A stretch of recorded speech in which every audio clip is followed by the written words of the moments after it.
আবু মাহজুরা ডান দিকের চুল কাটতো, বাম দিকের চুল কাটতো, পেছনের চুল কাটতো, সামনের চুল কাটতো না। আবু মাহজুরা রাদিয়াল্লাহু তাআলা আনহুর সামনের চুলগুলো বড় হতে হতে যখন এত বড় হয়ে যায়, তিনি চুলগুলো পেঁচিয়ে মাথার মধ্যে রাখতেন। তারপরে তিনি পাগড়ি পরতেন। সবাই জিজ্ঞেস করতো, আবু মাহজুরা এটা আবার কেমন স্টাইল? দেখতে তোমারে কি বিদঘুটে লাগে? কেমন অড লাগে, কেমন খারাপ দেখা যায়। মক্কায় এমন কোন মানুষ তো দেখি নাই ডানে চুল কাটে, বায়ে চুল কাটে, পেছনে চুল কাটে, সামনে কাটে না। ওরে আবু মাহজুরা কেমন দেখা যায় তোমারে, তুমি সামনের চুল কাটো না কেন? আবু মাহজুরা বলে, আমি হাঁটু গেড়ে পেয়ারা নবীর সামনে বসেছিলাম, আমার এই মাথার চুলের মধ্যে মুবারক হাত লাগিয়ে বিশ্বনবী নিজে আমাকে আজানের প্রতিটা বাক্য শিক্ষা দিয়েছেন। বিশ্বনবীর মোবারক হাত, পবিত্র হাত আমার মাথার চুলের যেই জায়গায় লেগেছে, আমি চাই ওই চুলগুলা নিয়ে আমি আমার কবরের ভিতরে যাব। ডেড বডি পচে যাবে, গলে যাবে। তারপর ইসলাম বলে, না খবরদার, এই মরা লাশটারও একটা মর্যাদা আছে না নাই? ইসলাম বলে এই লাশটা গলে যাবে, পচে যাবে, কিন্তু এটার অমর্যাদা করো না। কর্পূর দিয়ে, খেজুর পাতা দিয়ে এটাকে ওয়ার্ম ওয়াটার দিয়ে, গরম পানি দিয়ে ধৌত করো। সাদা শুভ্র ধবধবে কাপড় দিয়ে লাশটাকে তুমি কভার করো।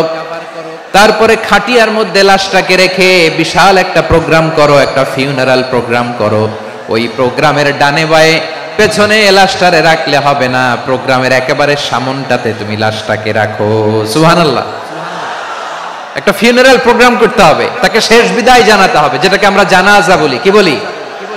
জানাজা মানে মাইয়িতের জন্য দোয়া, তার জন্য দোয়া করা হয়।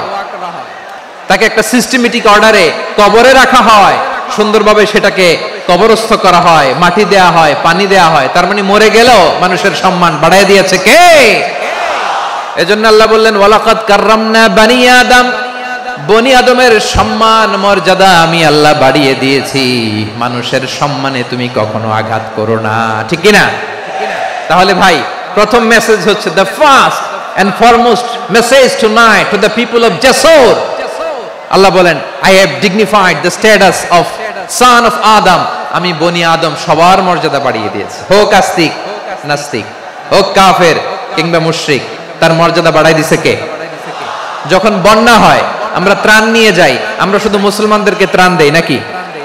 হ্যাঁ, আমরা মুসলমানকেও দেই, অমুসলমানকেও দেই, হিন্দুকেও দেই, বৌদ্ধকেও দেই। যেখানেই মানবতা বিপন্ন সেখানে ইসলামের হেল্পিং হ্যান্ড আছে না নাই? সুবহানাল্লাহ। কি দিন আমরা পেয়েছি, কি বিধান আমরা পেয়েছি। ওয়ালাকাদ কাররামনা বানি আদম, আমি বনি আদমকে সম্মানিত করেছি।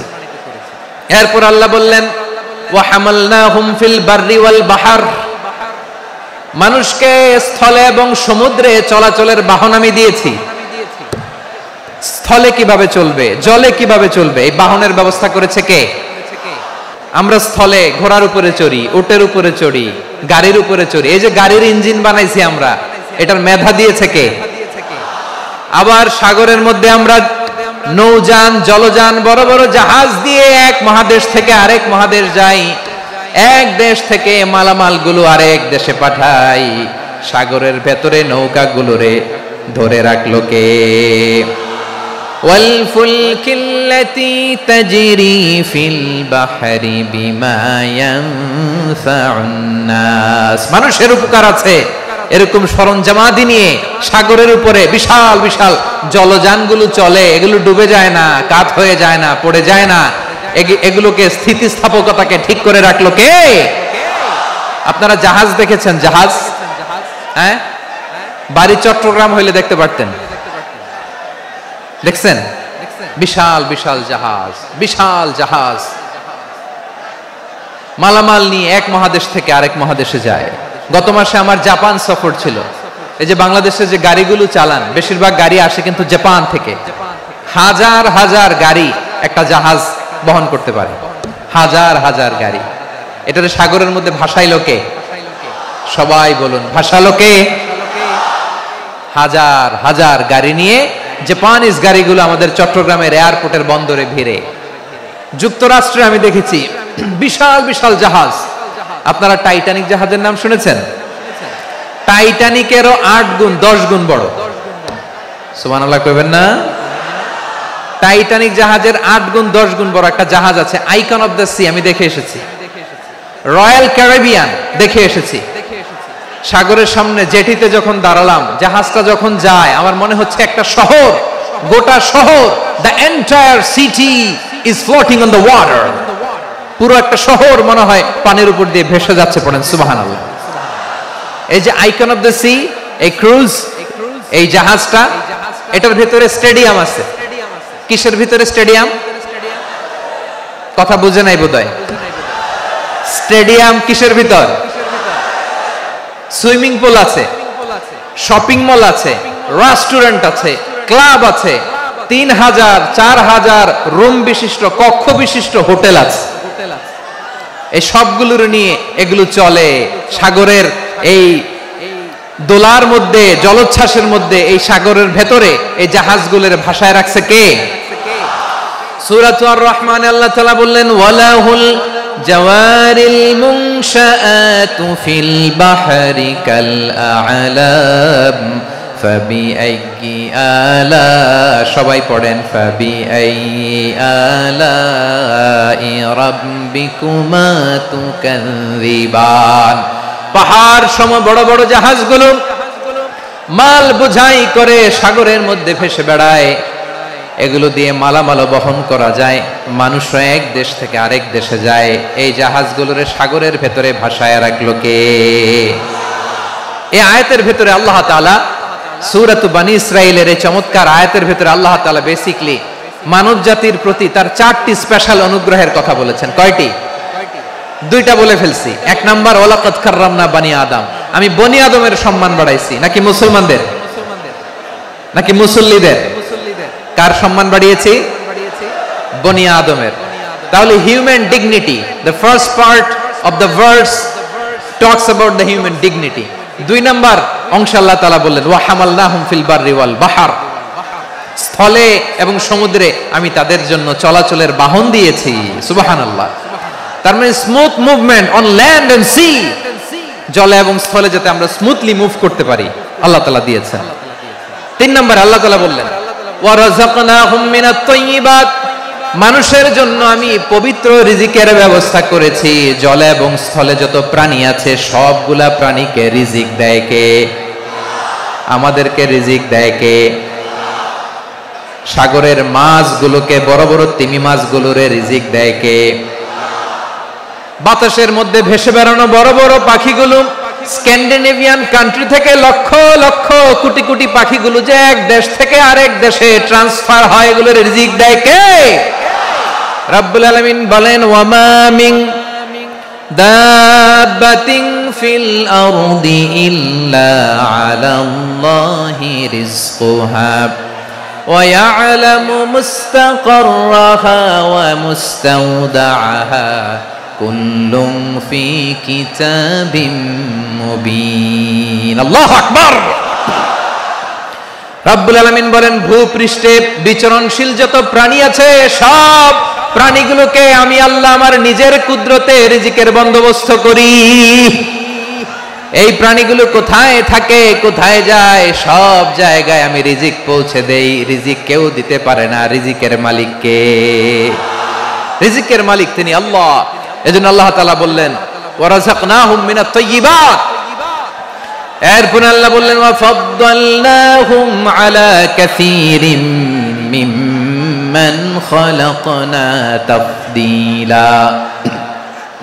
আমি যত প্রাণী সৃষ্টি করেছি সকল প্রাণীর মধ্যে মানুষের মর্যাদা, শ্রেষ্ঠত্ব আমি দিয়েছি। সুবহানাল্লাহ পড়েন। তাহলে 1 নম্বরে আল্লাহ বললেন, আমি বনি আদমের মর্যাদা বাড়ালাম। এরপরে বললেন, স্থলে এবং সমুদ্রে চলাচলের জন্য যানবাহন দিলাম। 3 নম্বরে আল্লাহ বললেন, পবিত্র রিজিকের ব্যবস্থা করে দিলাম। এরপরে আল্লাহ বললেন, যত প্রাণী আছে, সৃষ্টি আছে, সবগুলার উপরে আমি মানুষকে শ্রেষ্ঠত্ব দিলাম। সুবহানাল্লাহ। তাহলে সবচেয়ে বেশি শ্রেষ্ঠত্ব মানুষের। কার? মানুষের। শুধু তাই নয় প্রিয় ভাইরা, আকাশ এবং জমিনে যা কিছু আছে সবকিছু মানুষের জন্য, মানুষের কল্যাণে, মানুষের প্রয়োজনে, মানুষের বশীভূত করে সৃষ্টি করেছেন কে? রব্বুল আলামিন বলেন, হুয়াল্লাযী খালাকা লাকুম মা ফিল আরদি জামিআ, এই জমিনের মধ্যে যা কিছু আমি আল্লাহ সৃষ্টি করেছি সব কিছু আমি মানুষের জন্য সৃষ্টি করেছি। পড়েন সুবহানাল্লাহ। হুয়াল্লাযী খালাকা লাকুম মা ফিল আরদি জামিআ, যা আছে সব আমাদের জন্য, সব আমাদেরকে সার্ভিস দেওয়ার জন্য, আমাদের উপকারের জন্য, আমাদের কল্যাণের জন্য। আওয়াজ করে সবাই পড়ুন আল্লাহু আকবার। অন্য আয়াতে আল্লাহ বললেন ওয়াসাখখারা লাকুম মা ফিস সামাওয়াতি ওয়া মা ফিল আরদি জামিআম মিন ইন্না ফি যালিকা লাআয়াতিন লিকাউমিন ইয়াতাফাক্কারুন।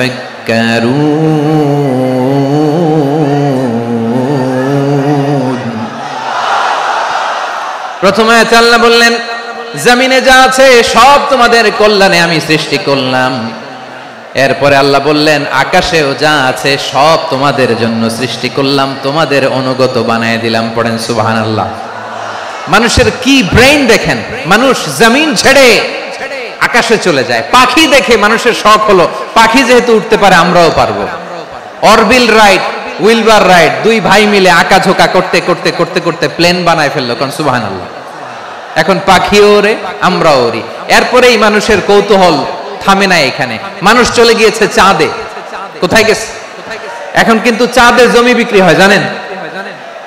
পৃথিবী নিয়ে মারামারি শেষ, রাশিয়া আমেরিকা এখন ধরছে চাঁদ আর মঙ্গল গ্রহ। এখন চাঁদে জমি বিক্রি হয়, মঙ্গলে জমি বিক্রি হয়। এই চাঁদ, মঙ্গল, বৃহস্পতি, শনি সব আল্লাহ তাআলা আমাদের জন্য বানিয়েছেন। সুবহানাল্লাহ পড়েন। মানুষ সাগরের উপরে চড়ে, শূন্যে ভেসে বেড়ায়, পাহাড় কেটে সুড়ঙ্গ বানায়, টানেল বানায়। মানুষ ব্রডব্যান্ডের লাইন নিয়ে যায় সাগরের ভেতর দিয়ে, এক দেশ থেকে আরেক দেশে, এক মহাদেশ থেকে আরেক মহাদেশে। সুবহানাল্লাহ পড়েন। তার মানে গোটা বিশ্বের সব কিছুর উপরে control, superiority over all creatures, সব কিছুর উপর কন্ট্রোল, মনিটরিং, নিয়ন্ত্রণ, এটা প্রতিষ্ঠা করে দিয়েছে কে? এজন্যই মানুষের শ্রেষ্ঠত্ব।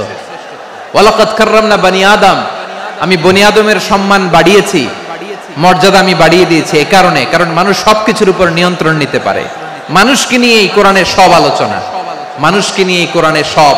তাই কোরআনের কেন্দ্রীয় আলোচ্য বিষয় হচ্ছে মানুষ। কোরআনের কেন্দ্রীয় আলোচ্য বিষয় কি? যশোরের ভাইয়েরা বুঝে থাকলে সবাই বলবেন কোরআনের কেন্দ্রীয় আলোচ্য বিষয় কি? এই যে আমি মূল আলোচনায় যাচ্ছি এখন, আওয়াজ করে বলুন কোরআনের কেন্দ্রীয় আলোচ্য বিষয় কি? সবাই বলেননি। এতগুলো মানুষ উত্তর দিলে এতটুকু আওয়াজ হয়, অন্তত আমি বিশ্বাস করি না। যশোর, আওয়াজ করে বলো কোরআনের কেন্দ্রীয় আলোচ্য বিষয় কি? মানুষ। এই মানুষ কোরআনের কেন্দ্রীয় আলোচ্য বিষয়। মানুষকে আল্লাহ স্বাধীনতা দিয়েছেন। ফামান শাআ ফালইউমিন ওয়া মান শাআ ফালইয়াকফুর।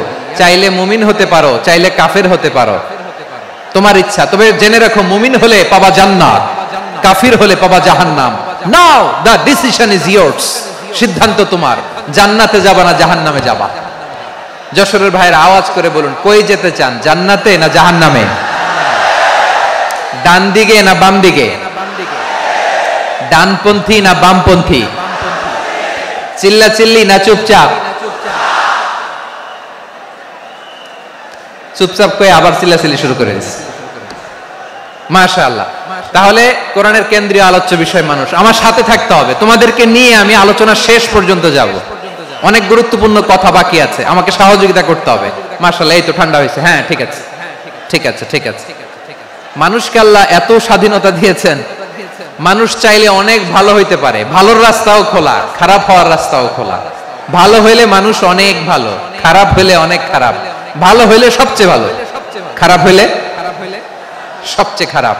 এজন্য সিদ্ধান্ত আপনাকেই নিতে হবে। আল্লাহ তাআলা বলছেন লাকাদ খালাকনাল ইনসানা ফি আহসানি তাকওয়িম সুম্মা রাদাদনাহু আসফালা সাফিলিন। আমি মানুষকে অনেক সুন্দর অবয়বে, সুন্দর আকৃতিতে সৃষ্টি করেছি। তার শুধু চেহারার ডিজাইনটাই সুন্দর নয়, তার ব্রেনটা বড্ড সুন্দর, তার মানসিকতা বড্ড সুন্দর, তার সৃজনশীলতা বড্ড সুন্দর। পড়েন সুবহানাল্লাহ। আমাদের চেহারা, অবয়ব, ডিজাইন যে সুন্দর তা না, আমাদের ব্রেনটা অনেক সফিস্টিকেটেড ব্রেন, অনেক সফিস্টিকেটেড। এই 1.5 কেজি ব্রেন ইউজ করে মানুষ গোটা বিশ্বে সভ্যতা বিনির্মাণ করেছে, ঠিক কিনা? এই ব্রেন আল্লাহ তাআলা আমাকে দিয়েছে।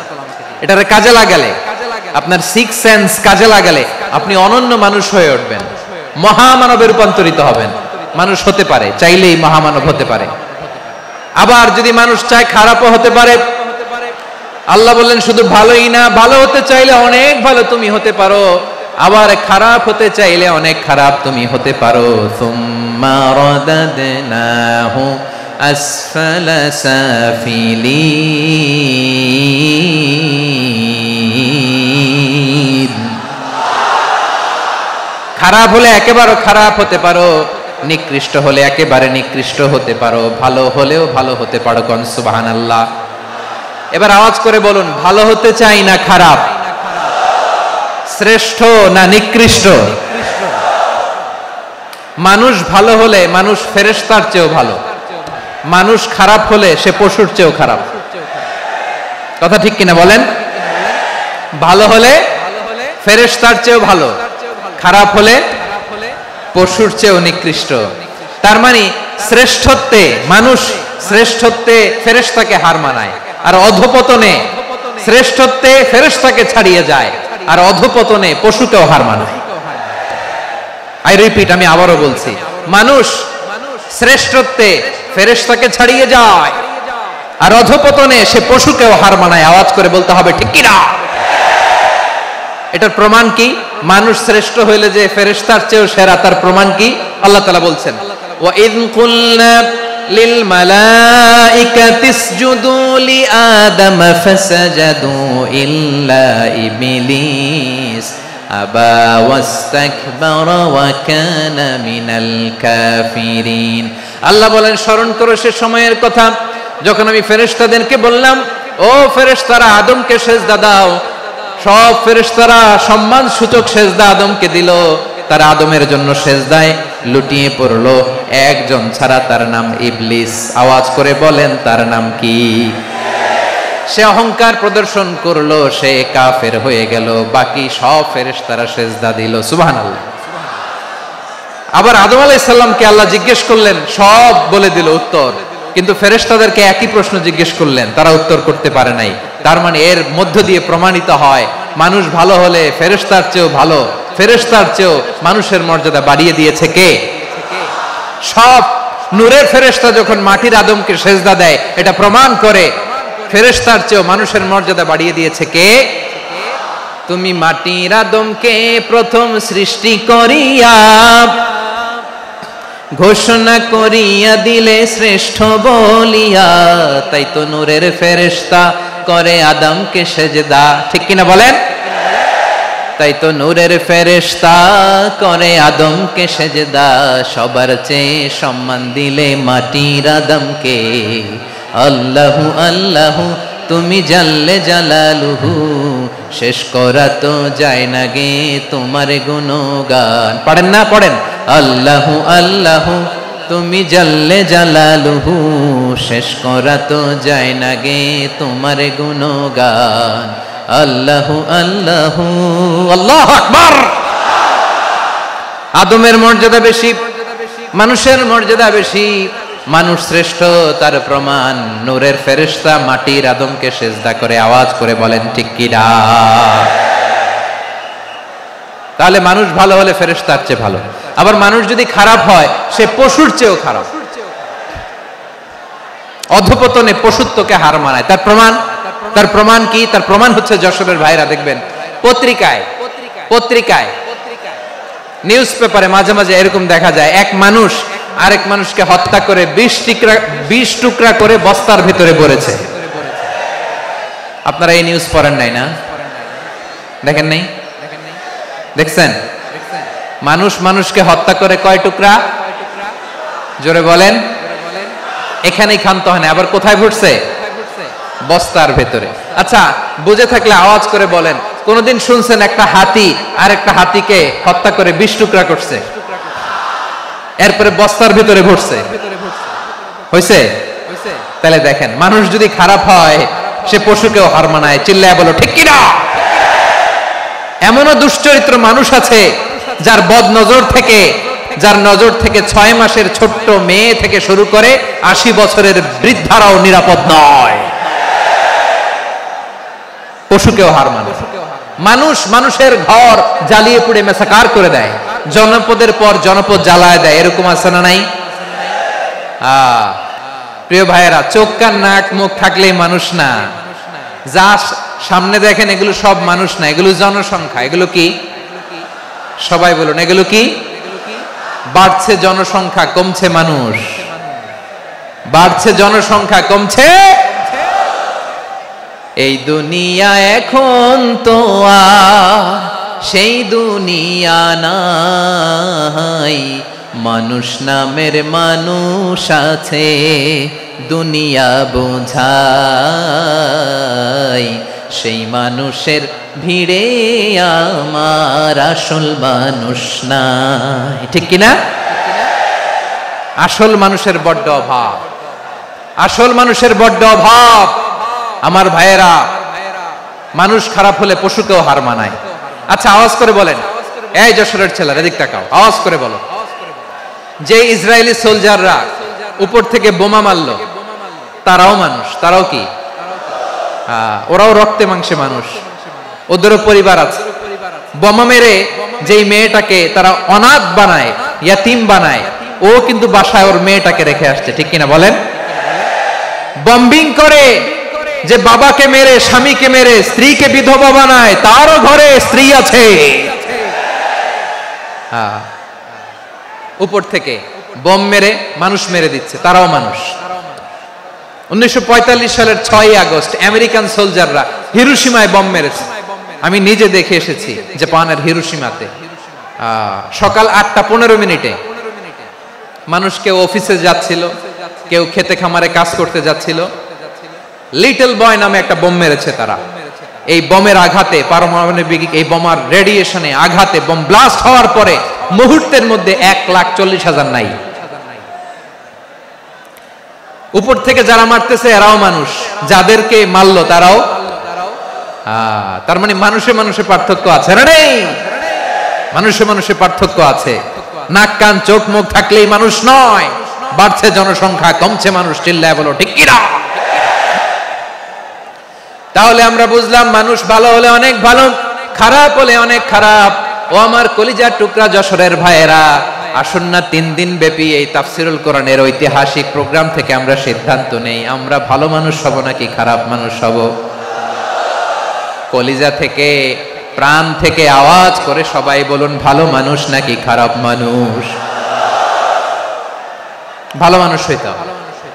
ভালো মানুষ যারা জগৎটাকে এনলাইটেন করবে, যারা এনলাইটেন করবে, যারা সত্যের বীর সেনানী হয়ে দাঁড়াবে, যারা সত্যের পক্ষে কথা বলবে, যারা জালিমের মসনদকে ভেঙে খান খান করে দেবে।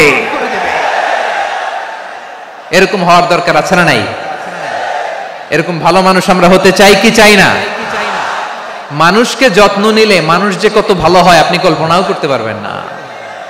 এই যে আপনাদের যশোরে যে ভালো ছেলেগুলো আছে, যে ভালো তরুণগুলো আছে, যে যুবকগুলো আছে, যে ভালো আলেমরা আছে, ভালো নেতারা আছে, সবাই যদি তাদের মতো হতো, পুরো যশোরটা একটা জান্নাতের টুকরা হয়ে যেত। আওয়াজ করে বলেন ঠিক কিনা? মানুষকে নার্চারিং করলে, মানুষকে পলিশ করলে, মানুষকে গ্রুমিং করলে, মানুষকে সঠিক তারবিয়া দিলে মানুষ অনন্য হয়ে ওঠে। প্রতিটি মানুষ অনন্য। আমি অনন্য, আপনি অনন্য, আমরা সবাই অনন্য। সুবহানাল্লাহ বলেন। মানুষকে আল্লাহ তাআলা দিয়েছেন অসীম ক্ষমতা, অসীম ক্ষমতা। সুবহানাল্লাহ। একটা মানুষ পারে না এমন কিছু নাই, একটা মানুষ পারে না এমন কিছু নাই। বিশ্বাস করতে হবে, মানুষ যা কল্পনা করতে পারে ওইটা মানুষ করে দেখাতে পারে। যশোরের ভাইয়ের, আই রিপিট, আমি আবারও বলছি, মানুষ যা কল্পনা করতে পারে সেটা মানুষ করে দেখাতে পারে। তুমি তোমার কল্পনার রাজ্যকে সাজাও, তোমাকে হারাতে পারে এমন কোন শক্তি আল্লাহর জমিনে নাই। তোমার কি শক্তি, কি সম্ভাবনা তুমি জানোই না মিয়া। তুমি এদিকে তাকাও কেন? তোমার রাস্তা তো ওই দূরে, তুমি কোথায় যাবে, আল্লাহ তোমার টেনে কোথায় নিয়ে যাবে তুমি কিছুই জানো না। প্ল্যান বিগ, ড্রিম বিগ, কল্পনার শক্তিকে বড় করো। মানুষ যা কল্পনা করতে পারে মানুষ তা করে দেখাতে পারে। মানুষের কাছে অসাধ্য কিছু নাই, মৃত্যু ছাড়া, অ্যাকসেপ্ট ডেথ, মৃত্যু ছাড়া মানুষ সবকিছুকে জয় করতে পারে। মৃত্যু ছাড়া যে কোনো অসাধ্যকে সাধন করার ক্ষমতা মানুষকে দিয়ে দিয়েছে কে? হারার জন্য তোমার জন্মই হয় নাই, তোমার জন্ম হয়েছে জিতার জন্য, বিজয়ের জন্য তোমার জন্ম। মানুষের শুরুটাই হয় বিজয় দিয়ে। যশোর, আওয়াজ করে বলো, মানুষের শুরু হয় কি দিয়ে? আমরা যখন আমার পিতার পৃষ্ঠদেশে ছিলাম, পিতার পৃষ্ঠদেশ থেকে শুক্রাণু যখন মায়ের গর্ভদেশে যেয়ে পড়ে, কতটা শুক্রাণু ভ্রমণ শুরু করে জানো? 20 কোটি শুক্রাণু। একবার সিমেন আউট হলে সেখানে 20 কোটি শুক্রাণু থাকে, ভ্রমণ শুরু করে। শুক্রাণুর মধ্যে থেকে তুমি আমি আজকে এক বিকশিত শুক্রাণু মানব রূপে পৃথিবীতে এসেছি। সুবহানাল্লাহ। ওই 20 কোটি শুক্রাণুর প্রতিযোগিতায় সবাইরে পেছনে ফেলে সেদিন আমি সফল হয়েছিলাম, সেদিন আমি বিজয়ী হয়েছিলাম। সেদিন আমি এত ছোট ছিলাম, মাইক্রোস্কোপ দিয়েও আমার অস্তিত্ব টের পাওয়া যায় না।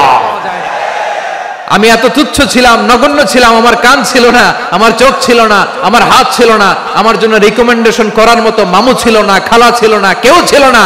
তারপরেও ওই প্রতিযোগিতায়, ওই কম্পিটিশনে যখন আমারে কেউ হারাতে পারে নাই, আল্লাহর জমিনেও আমারে কেউ হারাতে পারে না। হারার জন্য তোমার জন্মই হয় নাই, তুমি আসছই জিতার জন্য। সুবহানাল্লাহ। বিশ্বনবী বলেন, আন-নাসু মাআদিন কামাআদিনি যাহাবি ওয়াল ফিদ্দা খিয়ারুহুম ফিল জাহিলিয়াতি খিয়ারুহুম ফিল ইসলাম।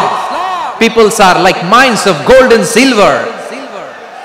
সোনার খনি, রূপার খনি, এর চেয়ে বড় খনি হচ্ছে এই মানব সম্পদের খনি। আওয়াজ করে বলেন আল্লাহু আকবার। আল্লাহ তাআলা এই সম্পদ আমাদেরকে দিয়েছে। বিশ্বনবী বলেন, মানুষ হচ্ছে খনির মতো। খিয়ারুহুম ফিল জাহিলিয়াতি খিয়ারুহুম ফিল ইসলাম। জাহিলি যুগে যারা সেরা, ইসলামেও তারা সেরা। ইদা ফাকুহু, যদি তারা বুঝবান হয় তাহলে তাদেরকে সেরা বানায় দিবে কে? তাহলে মানুষের চেয়ে সেরা কেউ হতে পারে? মানুষের চেয়ে অনন্য কেউ হতে পারে? মানুষকে কেউ হারাতে পারে? আওয়াজ করে বলো, তোমাকে কেউ হারাতে পারবে? এই সাহস জাগছে আজকের আলোচনা থেকে। আমি তুমি অনন্য, আমাকে তোমাকে হারায়া দেওয়া এত সহজ না, ঠিক কিনা? একটা কথা জীবনের সাথে সেট করে নিতে হবে, আমি জিতি নয় শিখি, আমি কখনো হারি না। জীবনের সাথে সেট করে নাও, জেনজি অফ যশোর, আমি কখনো হারি না, আমি হয় জিতি নয় শিখি। চিল্লায় বলো ঠিক কিনা? আমি কখনো হারি না, আমার হারানো এত সোজা না। কি সাহস জাগছে? বুকে সাহস জাগছে? তাকবীর পড়ো, লিল্লাহে তাকবীর। তাহলে বিশ্বনবী বললেন, নাসু মাআদিন, মানুষ হচ্ছে খনি। এই ধাক্কা ধাক্কি আমি জানি এগুলো ভালোবাসার ধাক্কা ধাক্কি, এজন্য আমি সহ্য করে নেই। এগুলো যে ভালোবাসার ধাক্কা ধাক্কি এটা আমরা বুঝি। পৃথিবীর কোন আইন, সিকিউরিটি প্রটোকল দিয়ে এটারে মানানো যাবে না, কারণ এটা তো ভালোবাসা, লাভ। লাভ কোন আইন কানুন দিয়ে বাধা যায় না, মানানো যায় না, ঠিক কিনা বলো?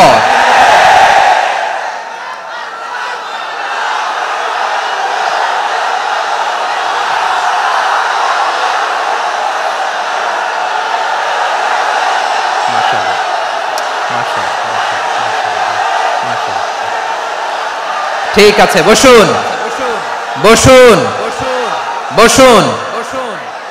আল নাসু মাআদিন, মানুষ হচ্ছে খনি। এই খনির যত্ন নিতে হবে। আমার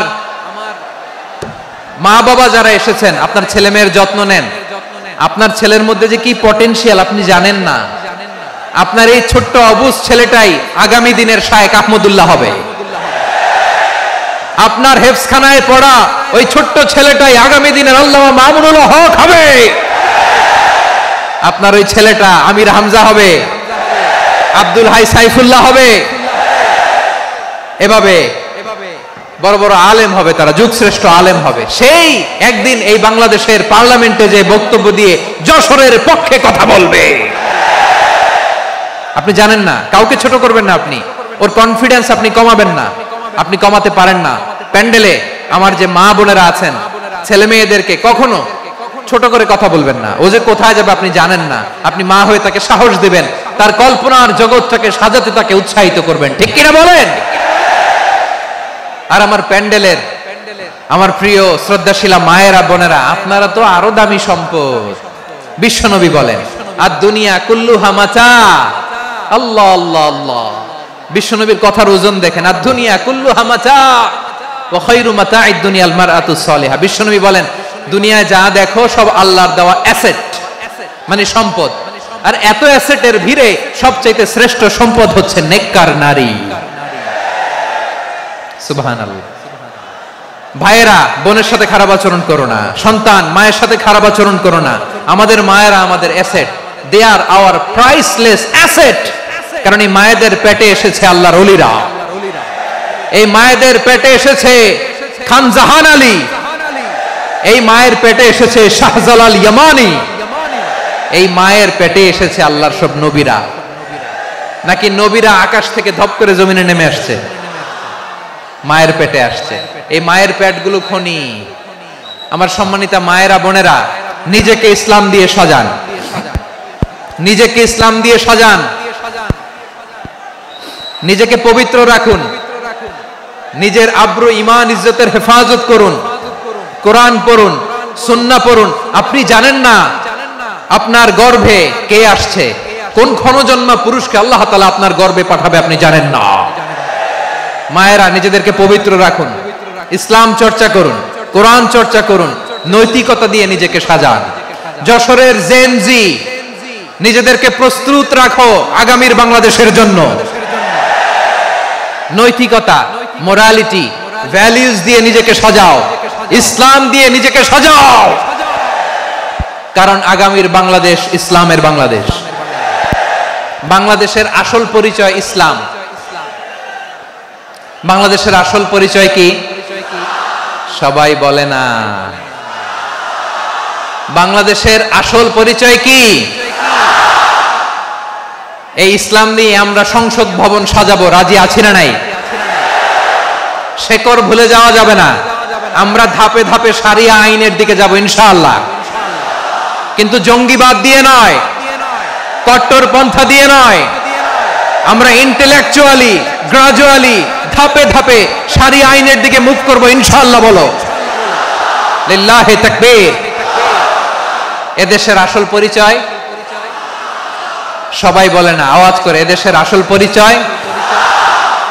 এদেশে আজান শুনে সূর্য ওঠে শহর গ্রামে, এদেশে আজান শুনে সূর্য ডুবে সন্ধ্যা নামে, এদেশে সকল কাজে সবাই বলে বিসমিল্লাহ, এদেশে ভালো কিছু দেখে শুনে হাসি মুখে সবাই বলে মাশা আল্লাহ।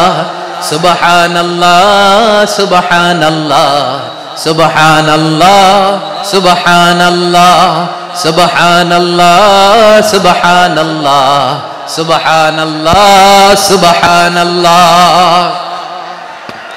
ও নবীন তরুণ, তোমার কিসের এত ভয়? জেনে রেখো বাংলাদেশের আসল পরিচয়। বাংলাদেশের আসল পরিচয় ইসলাম। আওয়াজ তুলে বলো, আসল পরিচয় কি? এদেশে পরস্পরে দেখা হলে দেয় সালাম, এদেশে আমজনতার হৃদয় জুড়ে পাক কালাম, ঠিক কি না? এদেশে বিপদ এলে সর্বজনে সর্বক্ষণে দোয়া পড়ে ইন্না লিল্লাহ সুবহানাল্লাহ সুবহানাল্লাহ সুবহানাল্লাহ সুবহানাল্লাহ। এদেশে আজান শুনে সূর্য ওঠে শহর গ্রামে, এদেশে আজান শুনে সূর্য ডুবে সন্ধ্যা নামে, এদেশে সকল কাজে সবাই বলে বিসমিল্লাহ, এদেশে ভালো কিছু দেখে শুনে হাসি মুখে সবাই বলে মাশা আল্লাহ।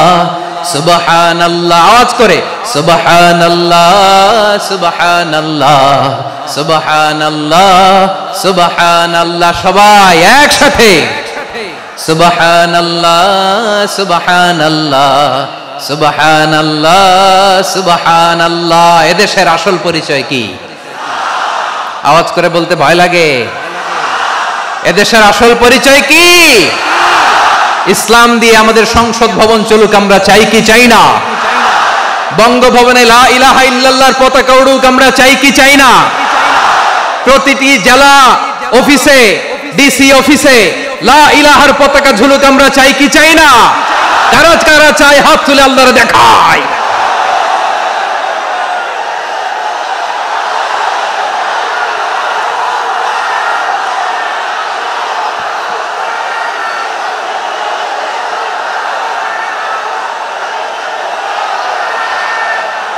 মাশাআল্লাহ মাশাআল্লাহ মাশাআল্লাহ মাশাআল্লাহ। যশোর আওয়াজ করে বলো, ভালো মানুষ না খারাপ মানুষ? বুঝে বলছো তো? মানুষ ভালো হলে যে কত ভালো। এই মানুষকে যত্ন নিলে, মানুষকে মানুষ বানালে যে সে কি হতে পারে শুনবা? হ্যাঁ, নাকি মোনাজাত দিয়ে দিব? শুনবা? তাহলে থামতে হবে। থামো, আমি যখন বলবো থামো থামো, তাকবীরের সময় দিলে তাকবীর। থামো থামো। মানুষকে যত্ন নিলে, এই এদিকে এদিকে, ড্রোন নামায় ফেলো। হয়েছে, ড্রোনের ফুটেজ হয়ে গেছে, এবার ড্রোন নামায় ফেলো। আমার দিকে তাকাও। মানুষকে, তোমরা এদিক সেদিক তাকালে তো গুরুত্বপূর্ণ পয়েন্ট মিস হয়ে যাবে। এদিকে এদিকে, হ্যাঁ ঠিক আছে, এদিকে। মানুষকে যত্ন নিলে মানুষের মধ্যে যারা কি পটেনশিয়াল রেখেছে। আমি জাপানের দুইটা উদাহরণ দেই। জাপানের, আল্লাহ, 2022 সালে জাপানের সাথে জার্মানির খেলা, ফিফা ওয়ার্ল্ড কাপ 2022। এক পক্ষে জাপান, আরেক পক্ষে কোন দেশ? কথা শুনে নাই। এক পক্ষে কোন দেশ, আরেক পক্ষে সবাই। এক পক্ষে আরেক পক্ষে। ওই খেলায় জিতেছিল জাপান, জিতেছিল 22 সালের এই ফিফা ওয়ার্ল্ড কাপে। জাপান ফুটবল খেলায় জিতে as a part of their celebration তারা খেলার পরে পুরো স্টেডিয়ামটারে ক্লিন করে, the fan base of Japan. লক্ষ লক্ষ মানুষ খেলা দেখতে যায়, তো এত ডাস্টবিনও তো নাই। তো যারা ডাস্টবিনে জায়গা পায় নাই, তারা এই যে চকলেটের প্যাকেট, পানির বোতল, চিপসের প্যাকেট তারা এদিকে সেদিকে রেখে দিয়েছে।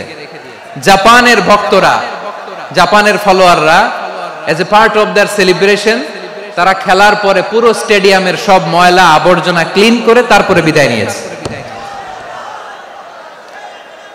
তাদেরকে কি ক্লিন করার দায়িত্ব দেয়া হয়েছিল? এই যশোর, জাপানের যে ছেলেরা খেলা দেখতে গেছিল ওদেরকে কি ক্লিন করার দায়িত্ব দিছিল? তারা কি স্টেডিয়ামের পরিচ্ছন্নতা কর্মী? তাদের আকল, তাদের সিক্স সেন্স তাদেরকে বলেছে। ছোটবেলা থেকে জাপান গভর্নমেন্ট ওদেরকে এত পরিচ্ছন্নতা শেখায়, ক্লিনলিনেস অ্যাওয়ারনেস ক্যাম্পেইন করায়। ক্লাসে আমি দেখেছি, ক্লাসে নিজের বেঞ্চ নিজে মুছে, ক্লাসের মাঝখানে একটা সময় দেয়, নিজের টেবিল নিজে মুছে, নিজের ক্লাসরুমটা নিজে পরিষ্কার করে। রাস্তাঘাটে একটা ধুলা নাই, ময়লা নাই, একটা টিস্যু নাই। খেলার পরে গোটা বিশ্বকে তাক লাগিয়ে দিয়েছে। জাপানের ফ্যানরা সবার রেখে যাওয়া গার্বেজ, টিস্যু, বোতল পরিষ্কার করে তারপরে স্টেডিয়াম থেকে বিদায় নিয়েছে। আমরা কেন এমন হইতে পারলাম না? আমরা কেন এমন হইতে পারলাম না? জাপানের যারা এগুলো করছে ওদের 3টা করে চোখ না? চোখ তো 3টা, জাপানো লাগো। জাপানো লাগো হাত তো 4টা, কান তো 6টা। হ্যাঁ, নাকি আমার মতো 2 হাত 2 কানওয়ালা মানুষ? চোখে দেখলে ওটা মানুষ না। চিন্তা করছেন? তার মানে জাপানিজদেরকে যে গ্রুমিং করে শিখানোর মাধ্যমে পরিচ্ছন্ন বানানো গেছে। ওরা যেমনি মানুষ, আমরাও মানুষ। আমাদের সন্তানদেরকে শেখালে তারাও পারবে। পারবে কিনা? 2 নম্বর উদাহরণ বলি। চট্টগ্রাম ফেনীতে যারা গিয়েছেন, মেঘনা গোমতী ব্রিজ প্রকল্প নাম শুনছেন? মেঘনা একটা ব্রিজ পার হওয়া লাগে। এই মেঘনা গোমতী, এখানে 3টা ব্রিজ, কাঁচপুর সহ এই 3টা ব্রিজের নির্মাণ কাজ, রেনোভেশনের কাজ দেয়া হয়েছিল জাপানের একটা কোম্পানিকে। কাকে? জাপানের কোম্পানি। নির্মাণ শেষে 738 কোটি টাকা বেঁচে গেছিল, এটা গভর্নমেন্টের হাতে দিয়ে তারা বিদায় নিয়েছে। কত টাকা? 738 কোটি টাকা। যত প্রাক্কলিত ব্যয় নির্ধারণ করা হয়েছে সব টাকা সরকার, তৎকালীন সরকার 2019-এর সরকার, কারা ছিল তো জানেন? এই 2019-এর সরকার তাদেরকে দিয়েছে। তারা রিনোভেশন নির্মাণ শেষে 738 কোটি টাকা অতিরিক্ত বেঁচে গেছিল, এটা আবার গভর্নমেন্টের হাতে বুঝাই দিয়ে তারা বিদায় নিচ্ছে। আমরা কেন এমন হইতে পারলাম না? জাপানের ওরাও মানুষ, আমরাও মানুষ, তার মানে মানুষে মানুষে পার্থক্য আছে না নাই? আচ্ছা, জাপানের দুইটা উদাহরণ দিলাম, এবার আমার দেশের দুইটা উদাহরণ দিব না? হ্যাঁ, বাংলাদেশের দুইটা উদাহরণ দেয়। 1 নম্বর উদাহরণ, গত সপ্তাহে আপনারা জানেন কক্সবাজার আমার একটা প্রোগ্রাম ছিল, তো হেলিকপ্টারে গিয়েছিলাম। ফেনী জেলা যখন পার হচ্ছি আমি দেখলাম 3টা উইন্ডমিল চিনেন তো? বিশাল পিলার, 3টা-4টা পাখা থাকে, বায়ু বিদ্যুৎ কেন্দ্র, বাংলাদেশের প্রথম বায়ু বিদ্যুৎ কেন্দ্র এটা, মুহুরী প্রজেক্ট বলে এটা সম্ভবত, মুহুরী প্রজেক্ট। তো সাগরের বাতাসের ঝাপটায় এটা ঘুরে এনার্জি হয়, ইলেকট্রিসিটি উৎপাদন হয়। তো আমি পাইলটকে বললাম, ভাই এগুলো থেকে কেমন ইলেকট্রিসিটি উৎপাদন হয়? কয় হুজুর একটু হয় না, কিছুই হয় না। কিছুই হয় না মানে? বলে হুজুর বাংলাদেশে যত উইন্ডমিল আছে এটার পাখা একটাও ঘুরে না। আল্লাহ, বলেন কি? তাহলে যে কোটি কোটি টাকা ব্যয় করে যে উইন্ডমিল, কয় হুজুর ভিতরে ফিটফাট, উপরে ফিটফাট, ভিতরে সদরঘাট। তার মানে কোটি কোটি টাকা দিয়ে এই উইন্ডমিল বানায়, এখানে কিছু নাই, দুর্নীতির আড্ডাখানা, আখড়াখানা বাংলাদেশ, ঠিক কিনা বলেন? হায় রে, জাপানিজরাও মানুষ, আমরাও মানুষ। আমার এক নিকটাত্মীয় সরকারি চাকরিজীবী, উনি আমাকে বললেন, বাংলাদেশের আর একটা উদাহরণ দেখ, উনি আমাকে বললেন যে প্রতি বছর আমাদের অফিসের ফার্নিচার চেঞ্জ করে। আমি বললাম প্রতি বছর ফার্নিচার চেঞ্জ করে কেন? বলে যে ফার্নিচার নতুন পারচেজ করলেই তো এখানে টাকা, নতুন কিনতে পারলেই টাকা, নতুন উন্নয়নের সবক শোনাতে পারলেই টাকা। প্রথম আলোর রিপোর্ট, কি আলো? প্রথম আলোর রিপোর্ট, গত 15 বছরে উন্নয়নের নামে লুটপাট হয়েছে প্রায় 3.25 লাখ কোটি টাকা। কার রিপোর্ট? আমাদের বানানো কথা, প্রথম আলোর রিপোর্ট। গত 15 বছরে কারা ছিল জানেন তো? হ্যাঁ, শুধু ওনাদেরকেই দোষ দিয়ে লাভ নাই। স্বাধীনতার পর থেকে শুধু শাসকের হাত বদল হয়েছে, আমরা কিছু পাই নাই, ঠিক কিনা বলেন? শুধু ওনাদের দোষ দিয়ে কি লাভ? একদল খাইছে, আরেক দল খাওয়ার জন্য রেডি হয়ে আছে। আমরা এরকম চাই না। আমরা চাই স্বাধীন সার্বভৌম বাংলাদেশ, আমরা চাই দুর্নীতিমুক্ত বাংলাদেশ। আমি নিউজটা যে কতবার পড়লাম, এটা কি সম্ভব? 3.25 লাখ কোটি টাকা লুটপাট, মানে লুটপাট করতে করতে এদেশের জনগণকে ফুটপাতে বসায় দিচ্ছে। প্রিয় ভাইয়েরা, তাহলে জাপানের মানুষও মানুষ, আমরাও মানুষ। সিদ্ধান্ত আপনার, কোন মানুষ হবেন, ভালো মানুষ না খারাপ মানুষ? আজকের আলোচনার বিষয় হচ্ছে মানব সম্পদের উন্নয়ন, human resource development. It's a process to increase the capacity of knowledge, skill, capacity of the people of a country. একটা দেশের মানুষের জ্ঞান, তাদের দক্ষতা কি করে বাড়ানো যায়, বাড়িয়ে দেশের উন্নয়ন করানো যায়, এটাই হচ্ছে মানব সম্পদ উন্নয়নের মূল কথা। তাহলে মানব সম্পদ হচ্ছে একটা দেশের সবচাইতে শক্তিশালী পুঁজি। প্রাকৃতিক সম্পদ, খনিজ সম্পদের চেয়েও দামি হচ্ছে মানব সম্পদ। আমার প্রিয় যশোর, প্রাকৃতিক সম্পদ, খনিজ সম্পদের চেয়ে দামি সম্পদ কি সম্পদ? আল্লাহ তাআলা দয়া করে আমাদেরকে এই মানব সম্পদ দিয়েছেন। আসুন আমাদের এই মানুষগুলোকে আমরা সোনার মানুষ বানাই। রাজি আছেন তো সবাই? রাজি আছেন? মানুষ পারে না এমন কোনো কিছু নাই, চাইলে সব পারে। এজন্য মানুষকে তারবিয়া দিতে হবে, যথাযথভাবে তাদেরকে গড়তে হবে। আসুন আমরা সিরাতের আয়নায় বিশ্বনবীর জীবনী থেকে দেখি তিনি কিভাবে হিউম্যান রিসোর্সকে ম্যানেজ করতেন। যদি আপনাদের সময় হয়, দু একটা উদাহরণ দিয়ে আজকে আমি আমার আলোচনার বিদায় নিব। হবে সময় হবে কয়েক মিনিট? হ্যাঁ, শান্ত থাকবেন তো? শান্ত থাকবা? হ্যাঁ, ঠিক আছে। এই ধাক্কার মধ্যে ঢুকছে, এবার মজা বুঝতেছো তো? হ্যাঁ, মানা করছিলাম না? ঠিক আছে, টের পাও। হ্যাঁ, ঠিক আছে। যে আওয়াজ করবে আমি ওকে দেখতেছি, কে কে আওয়াজ করে দেখতেছি। শেষ কথা, শেষের দিকে চলে আসছি। বিষ্ণু ইসলাম কিভাবে হিউম্যান রিসোর্সকে ম্যানেজ করতেন, মজার কথা আছে কয়েকটা, বলে বিদায় নিব। বিশ্বনবী কিভাবে এই মানব সম্পদকে ম্যানেজ করতেন? বিশ্বনবী he was a very good talent hunter, চৌকস ট্যালেন্ট হান্টার ছিল। কার মধ্যে কি ট্যালেন্ট আছে দেখলেই বুঝে ফেলতেন। সুবহানাল্লাহ পড়বেন না? কি নবী আমরা পেয়েছি! He was a very good talent hunter. আমার নবী তিনি চৌকস ট্যালেন্ট হান্টার ছিলেন।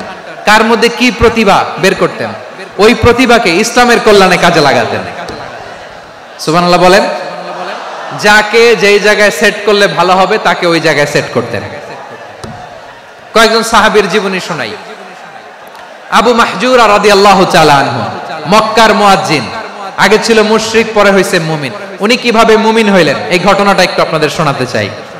আবু মাহজুরা রাদিয়াল্লাহু তাআলা আনহু কিভাবে মুসলিম হলেন, আওয়াজ করে শুনেন। হুনাইনের যুদ্ধ 8ম হিজরি, বিষ্ণু ইসলাম হুনাইনের যুদ্ধ শেষে ফিরতেছেন। পথিমধ্যে বেলাল রাদিয়াল্লাহু তাআলা আনহু, এই যে আবার কথা, আই রে আল্লাহ রে, এখানে ধাক্কা ধাক্কি কেন, চলে যাও, পেছনে যাও, যাও পেছনে যাও। কি আজীব তামাশা, যেখানে যায় এখানে ধাক্কা ধাক্কি, মারামারি, গায়ের উপরে কাঁধের উপরে শাউটিং। অনেক গুরুত্বপূর্ণ কথা পয়েন্ট করে নিয়ে আসে যে বলবো, এই শাউট করার কারণে প্রোগ্রামটাই নষ্ট করে দেয়। আসছে আমার ভালোবাসা দেখাইতে, প্রোগ্রামটাই শেষ করে দিয়ে চলে যায়। স্টপ, আবার কথা বল, স্টপ। হুনাইনের যুদ্ধে 8ম হিজরি, কত হিজরি সবাই বলেন না একটু, কত হিজরি? 8ম হিজরিতে হুনাইনের যুদ্ধে রাসূল সাল্লাল্লাহু আলাইহি ওয়াসাল্লাম ফিরে আসতেছেন মদিনায়। পথিমধ্যে বেলাল রাদিয়াল্লাহু তাআলা আনহু আযান দিচ্ছেন। কি দিচ্ছেন? তো পাশে ছিল মুশরিকদের একটা পল্লী, কিছু মুশরিক তরুণ, কিছু অমুসলিম কিশোর, তারা আযানকে ব্যঙ্গ করতেছে। আমাদের বাংলায় মুখ ভেঙ্গানো বলে আর কি। বেলাল রাদিয়াল্লাহু তাআলা আনহু আযান দিচ্ছেন, ওই বাচ্চাগুলো মুশরিক, তো ওরা আযানকে ব্যঙ্গ করতেছে, বিকৃতি করে ওরাও আযান দিচ্ছে। উদ্দেশ্য হচ্ছে আযানকে নিয়ে ঠাট্টা করা। উদ্দেশ্য কি? ঠাট্টা করা। ব্যাপারটা মনে কষ্ট পাওয়ার মতো ব্যাপার না? কিন্তু বিশ্বনবী ওইখানে দেখেন কি খুঁজলেন। বিশ্বনবী খেয়াল করলেন অমুসলিম কিশোরদের মধ্য থেকে একটা কিশোরের গলাটা বড় দরাজ গলা, কণ্ঠটা বড় সুন্দর। খেয়াল করে দেখলেন যে কিছু কিশোর বেলালের আযানকে ব্যঙ্গ করে, বিকৃতি করে, কিন্তু একজনের কণ্ঠ দেখতে পাচ্ছেন না এত দূরে, কিন্তু কণ্ঠটা বড় সুন্দর, দরাজ গলা। বিশ্বনবী সাহাবীদেরকে বললেন, ধরো এগুলারে, ধরো। সবগুলারে ধরে বিশ্বনবীর সামনে আনা হলো। ওরা হাঁটু গেড়ে বসলো। বিশ্বনবী বললেন, তোমাদের মধ্যে কে যেন ব্যঙ্গ করে আযান দিচ্ছিল, তার গলাটা বড় উঁচু, গলার বেসটা বড় মজবুত, মেলোডিয়াস, সুমধুর কণ্ঠ। কে? আবু মাহজুরা বলে, আমার বন্ধুরা সবাই আমার দিকে আঙ্গুল দেখায়, আমি পড়ে গেছি বিপদে। রাসূল সাল্লাল্লাহু আলাইহি ওয়াসাল্লাম বাকি অমুসলিম তরুণদেরকে ছেড়ে দিলেন, বললেন তোমরা যাও। এবার আবু মাহজুরারে পাইছে। আবু মাহজুরার চুলের মধ্যে হাত দিলেন বিশ্বনবী, মাথায় হাত দিয়ে বললেন, এবার আযান দাও দেখি। আবু মাহজুরা বলে, আমি তো আযান দিতে জানি না, কারণ আমি তো বেলালেরটা শুইনা দিছি, আমার তো মুখস্থ নাই, আমি তো আযান দিতে জানি না। বিশ্বনবী বললেন, জানো না? তাহলে আসো, আমি তোমারে শিখাই দেই। সুবহানাল্লাহ পড়েন। আবু মাহজুরা হাঁটু গেড়ে বসে, বিশ্বনবীর মোবারক হাত আবু মাহজুরার চুলের মধ্যে। বিশ্বনবী আযানের মুআল্লিম আবু মাহজুরাকে বলতেছে, ঠিক আছে তোমারে শিখাই দিচ্ছি, আমি যা যা বলবো আমার সাথে সাথে বলো, পারবা? আবু মাহজুরা বলে, পারবো। বিশ্বনবী আযান দিচ্ছেন, মাথায় হাত দিয়ে আল্লাহু আকবার,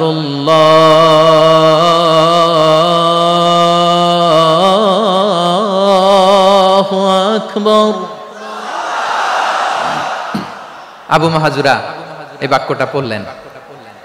বিশ্বনবী দ্বিতীয় বাক্য পড়তে আরম্ভ করলেন, আল্লাহু আকবার,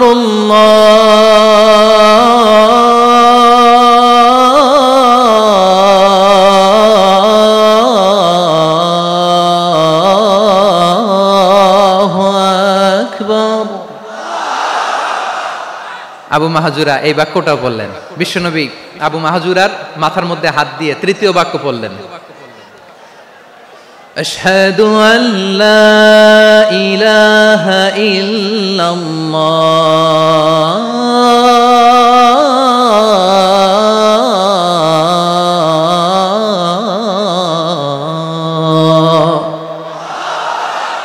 আবু মাহাজুরা তৃতীয় বাক্য পড়লেন। বিশ্বনবী একটা বাক্য পরে আবু মাহাজুরা পরে, বিশ্বনবী পরে আবু মাহাজুরা পরে। আবু মাহাজুরা কিন্তু অমুসলিম, মুশরিক। আবু মাহাজুরা বলে, এক একটা বাক্য পড়ি আমার কলিজাটা গলে ঠান্ডা হয়ে যায়। এতদিন মোহাম্মদকে গালি দিতাম, এখন মোহাম্মদ আমার মাথায় যখন হাত রাখছে আমার সারা শরীর ঠান্ডা হয়ে গেছে। বিশ্বনবী আজান শিখাচ্ছেন, একটা একটা বাক্য পড়ে আবু মাহাজুরাও পড়ে, বিশ্বনবী পড়ে আবু মাহাজুরাও পড়ে। পুরো বাক্যগুলো যখন শেষ, আজান শেষ, আবু মাহাজুরাও যখন পুরো আজান পড়লেন, আবু মাহাজুরা বললেন, এতদিন মোহাম্মদের চেহারা দেখলে আমার ঘৃণা লাগতো, আজ থেকে মোহাম্মদের চেহারার চেয়ে প্রিয় চেহারা আমার কাছে নাই। আবু মাহাজুরা বললেন, ও মুহাম্মদ, আজানের বাক্য তো আপনি আমারে শেখালেন, এখানেই শেষ করবেন না, আপনি আমারে পড়ায় দেন, লা ইলাহা ইল্লাল্লাহু মুহাম্মাদুর রাসূলুল্লাহ সাল্লাল্লাহু আলাইহি ওয়াসাল্লাম। বিশ্বনবীর সাথে দাঁড়িয়ে উনি শাহাদা পড়ে মুসলমান হয়ে গেলেন। এবার আবু মাহাজুরা বলে, ইয়া রাসূলুল্লাহ, ইয়া হাবিবাল্লাহ, আমি মুমিন হয়েছি, মুসলমান হয়েছি, আপনার কাছ থেকে আজান শিখার সৌভাগ্য আমি লাভ করেছি গো নবী। আমার কণ্ঠের বড় তারিফ করেছেন আপনি, আমার আজানকে আপনি পছন্দ করেছেন। একটা জিনিস আপনার কাছে চাই, আপনি আমাকে মক্কার মসজিদুল হারামের মুয়াজ্জিন হিসেবে অ্যাপয়েন্ট করে দে।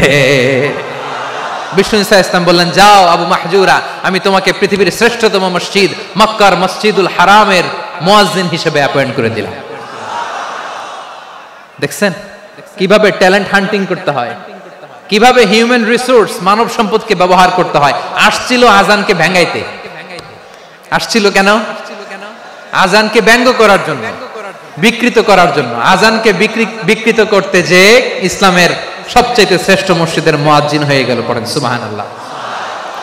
হযরত আবু মাহজুরা রাদিয়াল্লাহু তাআলা আনহু ওনার এই সুললিত কণ্ঠ ব্যবহার করে মসজিদুল হারামে এত সুন্দর করে আল্লাহু আকবার বলে আজান দিতেন, মানুষগুলোর, মুসল্লিগুলোর, মক্কাবাসীর হৃদয়কে তিনি বিগলিত করে দিতেন, মানুষের হৃদয়কে ঠান্ডা হয়ে যেত। শুধু এখানেই শেষ না আমার যশোরের ভাইয়েরা, বিশ্বনবী যখন সাইয়েদনা আবু মাহজুরা রাদিয়াল্লাহু তাআলা আনহুকে আজান শিখাচ্ছিলেন, বলেন তো বিশ্বনবীর হাতটা কোথায় ছিল? আবু মাহজুরার মাথার সামনে, এই চুলের উপরে ছিল। আবু মাহজুরা ওই স্মৃতিটাকে ধারণ করবার জন্য, ওই স্মৃতিকে বহন করার জন্য বিশ্বনবীর মোবারক হাত আবু মাহজুরার কপালের চুলের যেই জায়গায় লেগেছে, মৃত্যুর আগের দিন পর্যন্ত আবু মাহজুরা মাথার ওই চুলে কোনোদিন ছুরি আর কামার লাগায় নাই, সেখানে কেচি লাগায় নাই, চুলের মধ্যে খুর লাগায় নাই। আবু মাহজুরা ডান দিকের চুল কাটতো, বাম দিকের চুল কাটতো, পেছনের চুল কাটতো, সামনের চুল কাটতো না। আবু মাহজুরা রাদিয়াল্লাহু তাআলা আনহুর সামনের চুলগুলো বড় হতে হতে যখন এত বড় হয়ে যায়, তিনি চুলগুলো পেঁচিয়ে মাথার মধ্যে রাখতেন, তারপরে তিনি পাগড়ি পরতেন। সবাই জিজ্ঞেস করতো, আবু মাহজুরা, এটা আবার কেমন স্টাইল? দেখতে তোমারে কি বিদঘুটে লাগে, কেমন অড লাগে, কেমন খারাপ দেখা যায়। মক্কায় এমন কোন মানুষ তো দেখি নাই, ডানে চুল কাটে, বায়ে চুল কাটে, পেছনে চুল কাটে, সামনে কাটে না। ওরে আবু মাহজুরা, কেমন দেখা যায় তোমারে, তুমি সামনের চুল কাটো না কেন? আবু মাহজুরা বলে, আমি হাঁটু গেড়ে পেয়ারা নবীর সামনে বসেছিলাম, আমার এই মাথার চুলের মধ্যে মুবারক হাত লাগিয়ে বিশ্বনবী নিজে আমাকে আজানের প্রতিটা বাক্য শিক্ষা দিয়েছেন। বিশ্বনবীর মোবারক হাত, পবিত্র হাত আমার মাথার চুলের যেই জায়গায় লেগেছে, আমি চাই ওই চুলগুলা নিয়ে আমি আমার কবরের ভিতরে যাব। সাইয়েদনা আবু মাহজুরা রাদিয়াল্লাহু তাআলা আনহু ইন্তেকালের আগের পর্যন্ত মাথার সামনের চুলগুলা কাটে নাই। মাথার সামনের চুল তিনি কাটেন নাই। সুবহানাল্লাহ বিহামদি। কেমন ভালোবাসতেন বিশ্বনবী সাহাবীদেরকে, সাহাবারা কেমন ভালোবাসতেন বিশ্বনবীকে। সামনের চুলগুলো বড় হতে হতে এত বড় ছিল, পেঁচিয়ে রেখে পাগড়ি পরতেন, কাটতেন না। নবীর হাত লেগেছিল। সুবহানাল্লাহ পড়েন। তাহলে what is the lesson, moral of the story কি? মোরাল অফ দ্য স্টোরি হচ্ছে, আসছিল আজানকে ব্যঙ্গ করার জন্য, বিকৃত করার জন্য, হয়ে গেল মসজিদুল হারামের মুয়াজ্জিন। দেখেন বিশ্বনবী একটা খারাপ সিচুয়েশনের মধ্যে থেকে কি ভালো জিনিস বের করে আনলেন। আমি যে শুরুতে বলেছি কিভাবে তিনি হিউম্যান রিসোর্সকে ডেভেলপ করেছেন, ম্যানেজ করেছেন। তিনি যে চৌকস ট্যালেন্ট হান্টার ছিল, দেখেন সবার মধ্যে থেকে এর বাছাই করে মুয়াজ্জিন বানাই দিয়েছেন। সুবহানাল্লাহ পড়েন। তার মানে এই না সবাইরে ধরে ধরে উনি মুয়াজ্জিন বানাইছেন, যার যেই ট্যালেন্ট আছে তাকে ওই কাজে অ্যাসাইন করেছেন, যার যেই প্রতিভা আছে তার প্রতিভাকে ইসলামের কাজে লাগিয়েছেন। সুবহানাল্লাহ পড়েন। যায়েদ বিন সাবিত রাদিয়াল্লাহু তাআলা আনহু নাম শুনেছেন? যশোর কথা বেরোয় না। যদি জিজ্ঞাসা সালমান খানের নাম শুনছেন, সবাই হাত তুলবে, জি হুজুর শুনছি, মানে সব দেখা শেষ। সালমান খান, আমির খান, অমুক খান, সব খান মুখস্থ, কিন্তু যায়েদ বিন সাবিতের নাম মুখস্থ নাই মুসলমানদের। যেই সাহাবী মাথার সামনের চুল কাটে নাই, মসজিদুল হারামের মুয়াজ্জিন বানাইছেন বিশ্বনবী, সাহাবীর নাম কি? খায়া ফেলাইছে, স্লোগানের সাথে খায়া ফেলাইছে। আবু মাহজুরা। কি নাম? আবু মাহজুরা আল জুমাহি রাদিয়াল্লাহু তাআলা আনহু। এই নামটা আজকে নিয়ে যাইতে হবে যশোর। আবু মাহজুরা রাদিয়াল্লাহু তাআলা আনহু। 2 নম্বরে বলছিলাম যায়েদ বিন সাবিত রাদিয়াল্লাহু তাআলা আনহু। বিশ্বনবী দেখলেন মদিনার এই আনসারী সাহাবী হাইলি ট্যালেন্টেড, ইন্টেলেকচুয়াল, মেরিটোরিয়াস, জ্ঞানের প্রতি তার আকর্ষণ, মারাত্মক আকর্ষণ। বিশ্বনবী তাকে দায়িত্ব দিলেন, কোরআন যা নাজিল হয় তুমি লিখো, কাতিবুল ওহী বানায় দিলেন। সুবহানাল্লাহ। যায়েদ বিন সাবিতরে আবার আযান শিখান নাই, কারণ তার মধ্যে বিশ্বনবী প্রতিভা দেখেছেন, একাডেমিক প্রতিভা। বিশ্বনবীর একাডেমিক প্রজেক্টগুলো তিনি হ্যান্ডেল করতেন। যায়েদ বিন সাবিত ছিল বিশ্বনবীর ব্যক্তিগত সচিব। কি ছিল? ব্যক্তিগত সচিব। বোঝেন নাই? বিশ্বনবীর ব্যক্তিগত সচিব এবং দোভাষী। ইহুদিরা কিছু লিখে দিলে এটার অর্থ বিশ্বনবীরে বুঝায় দিতেন, আবার ইহুদিদের কাছে কিছু লিখতে হলে তিনি লিখে দিতেন। বিশ্বনবী একদিন বললেন, ইন্নী ওয়াল্লাহি মা আমানু ইয়াহুদা আলা কিতাব। ইহুদিরা যে চিঠি পাঠায় অর্থ তো বুঝি না, আরেক ইহুদি আইনে অর্থ করা লাগে। আবার ইহুদিদের কাছে কিছু লিখে পাঠাইতে চাইলে আমরা তো লিখতে পারি না, ইহুদিরে দিয়ে লেখা লাগে। ওরা যে পয়রা শোনায় লিখে দেয়, আমি ওদের বিশ্বাস করি না, আমার নিজের একজন লোক দরকার। বিশ্বনবী এই যায়েদ বিন সাবিতকে চুজ করলেন ল্যাঙ্গুয়েজের জন্য। উনি বললেন, যায়েদ তোমার সফট স্কিলকে ডেভেলপ করতে হবে, তুমি হিব্রু ল্যাঙ্গুয়েজ শিখে ফেলো। যায়েদ বিন সাবিত বলল, বিশ্বনবীর মোটিভেশন আর ইন্সপিরেশন পেয়ে আমি 15 দিনে ইহুদিদের এই হিব্রু ল্যাঙ্গুয়েজ শিখে ফেললাম। শুধু শিখে ফেললাম না, হাত্তা হাদিকতু, even I became master in the language. এই ভাষা আমি পারদর্শী হয়ে গেলাম। এরপরে ইহুদিরা চিঠি লিখে পাঠালে আর কোন ইহুদি ডাকা লাগতো না, আমি নবীর এটার অর্থ শুনে পরে বুঝায় দিতাম। আবার ইহুদিদের কাছে চিঠি লেখা লাগলে আমি যায়েদ বিন সাবিত চিঠি লিখে দিতাম। সুবহানাল্লাহ। দেখেন, এত সাহাবীর মধ্য থেকে বিশ্বনবীর একাডেমিক প্রজেক্ট, ব্যক্তিগত সচিব, দোভাষী হিসেবে তিনি যায়েদ বিন সাবিতের মতো তরুণকে নির্বাচিত করেছেন। কেমন ট্যালেন্ট হান্টার ছিল আমার নবী। সুবহানাল্লাহ পড়বেন না? বিশ্বনবীর ইন্তেকালের পরে সাইয়েদনা আবু বকর রাদিয়াল্লাহু তাআলা আনহু যখন খলিফা হয়ে আসলেন, কোরআনকে সংকলনের দায়িত্ব দেয়া লাগবে, কোন সাহাবীকে দিবেন? সব সাহাবারা মিলে পরামর্শ করলেন। সাইয়েদনা আবু বকর, ওমর সবাই মিলে এই বিশাল কোরআন সংকলনের গুরু দায়িত্ব বিশ্বনবীর ব্যক্তিগত সচিব, বিশ্বনবীর দোভাষী, বিশ্বনবীর সিলেক্ট করাই লোক যায়েদ ইবনে সাবিত রাদিয়াল্লাহু তাআলা আনহুকে দিয়েছে। কোরআনের কপি তো আজকে এখানে রাখে নাই। এই যে আজকের যে কোরআন পড়েন, এটা আগে এরকম ছিল না। কোরআন নাজিল হলে সাহাবারা চামড়ার, ওটের চামড়ায় লিখে ফেলতো, ওটের চ্যাপ্টা হাড্ডির মধ্যে লিখে ফেলতো, গাছের গুড়ির মধ্যে লিখে ফেলতো, বিভিন্ন জনের কাছে ছড়ানো ছিটানো ছিল। আবু বকর রাদিয়াল্লাহু তাআলা আনহু একসাথে করলেন, পরবর্তীতে উসমান রাদিয়াল্লাহু তাআলা আনহু একসাথে করলেন। 114 সূরার এখন এই মুসহাফ, এই কম্পাইলেশন, এই কপি আমরা পেয়েছি, যার হিউজ কন্ট্রিবিউশন ছিল। এই পুরো কোরআন কম্পাইলেশনের প্রজেক্ট ম্যানেজার ছিল যায়েদ বিন সাবিত রাদিয়াল্লাহু তাআলা। কোরআন কম্পাইলেশনের প্রজেক্ট ম্যানেজার। দেখেন, উনারে মাথায় হাত দিয়ে আজান শিখায় নাই। সুবহানাল্লাহ কইবেন না?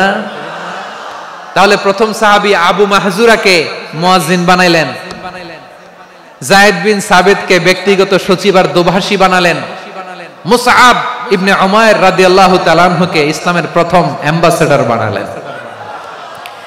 তাহলে তৃতীয় নাম্বার একজন সাহাবীর নাম বলছি, মুসআব ইবনে উমাইর।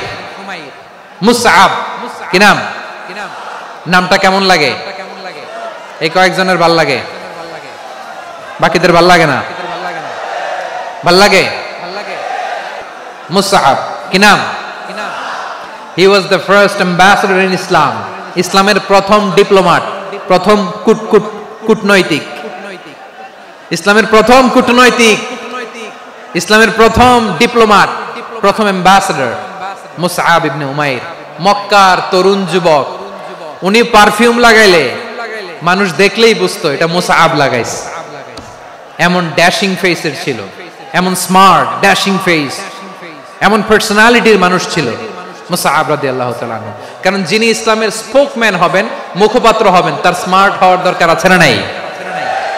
আকাবার প্রথম শপথ যখন হলো, তাদের সাথে বিষ্ণু ঈসা ইসলাম মদিনাতে একজন মুখপাত্র পাঠালেন, ডিপ্লোম্যাটকে পাঠালেন, অ্যাম্বাসেডর অফ ইসলাম। তিনি হচ্ছেন মুসআব ইবনে উমাইর। পড়েন সুবহানাল্লাহ। বিশ্বনবী দেখলেন সে অনেক স্মার্ট, তার ডেডিকেশন আছে, সিনসিয়ারিটি আছে, এবং মদিনায় যে আউস খাজরাজ গোত্রের নেতাদের সাথে ডিল করতে হবে, ইহুদিদের সাথে ডিল করতে হবে, ওখানে একজন পাক্কা জানু খেলোয়াড়ের দরকার আছে না নাই? মুসআব ইবনে উমাইর রাদিয়াল্লাহু তাআলা আনহু, ওনাকে বিষ্ণু ঈসা ইসলাম চুজ করলেন। এবং বিষ্ণু ঈসা ইসলামের এই চুজিংটা, এই সিলেকশনটা এত সুন্দর ছিল, তিনি মদিনাতে যে বিশ্বনবী আসার আগেই মদিনার জমিনকে তিনি উর্বর করে ফেলছেন। প্রতিটা ঘরে ঘরে কালিমার দাওয়াত তিনি পৌঁছায় দিচ্ছেন। জুমার বিধান নাজিল হয়েছে, কিন্তু মক্কায় পরিবেশ নাই জুমা পালনের। বিষ্ণু ঈসা ইসলাম একজনকে দিয়ে খবর পাঠালেন, যাও মদিনায় মুসাবকে যে বলো, মুসাব তো আমার শিক্ষক, আমার স্পোকম্যান, মদিনাতে যেন তারা জুমা কায়েম করে। বিশ্বনবীর আগেই মুসাব মদিনার মুসলিমদেরকে নিয়ে মদিনায় প্রথম জুমা কায়েম করে ফেলছে। কোন সুবহানাল্লাহ। ডিপ্লোম্যাটদের কেমন হইতে হয়, হ্যাঁ, অ্যাম্বাসেডরের কেমন হইতে হয়, মুসআব রাদিয়াল্লাহু তাআলা আনহুর কাছ থেকে শিখে নাও। মুসআব নামটা কেমন লাগে? হ্যাঁ, যশোর, যাদের সন্তান হবে ছেলে সন্তান, আমার রাস্তায় পাইলে সবাই জিজ্ঞেস করে, হুজুর একটা নাম দেন, আমার ছেলে হবে। যশোরবাসীর জন্য আমি একটা নাম দিয়ে দিলাম, নাম রাখতে হবে মুসআব। কি নাম? নামটা যাদের ভাল লাগে, ছেলে সন্তান অনাগত আসবে, মনে চাইলে নাম রেখে দিবেন মুসআব রাদিয়াল্লাহু তাআলা আনহুর নামে মুসআব। তাহলে মুসআব রাদিয়াল্লাহু তাআলা আনহুকে বিশ্বনবী ল্যাঙ্গুয়েজ শিখান নাই, সফট স্কিল শিখান নাই।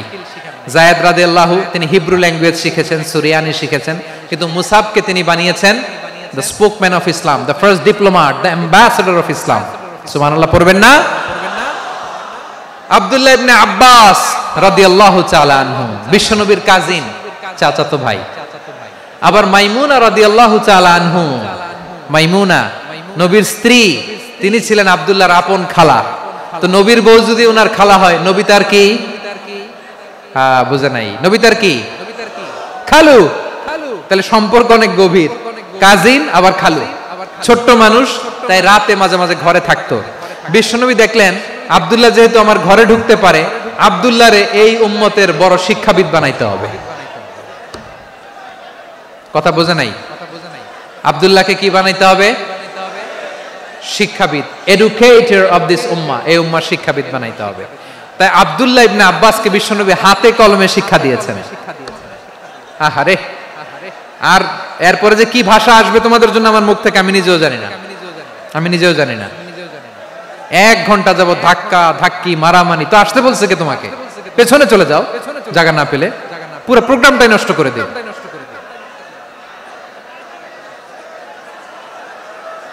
জি, আমার দিকে তাকান, আমি শেষ করে দিচ্ছি। হবে না, ইন্টেলেকচুয়াল আলোচনা এখানে হবে না, আমি বুঝতে পারছি, আমি শেষ করে দিচ্ছি।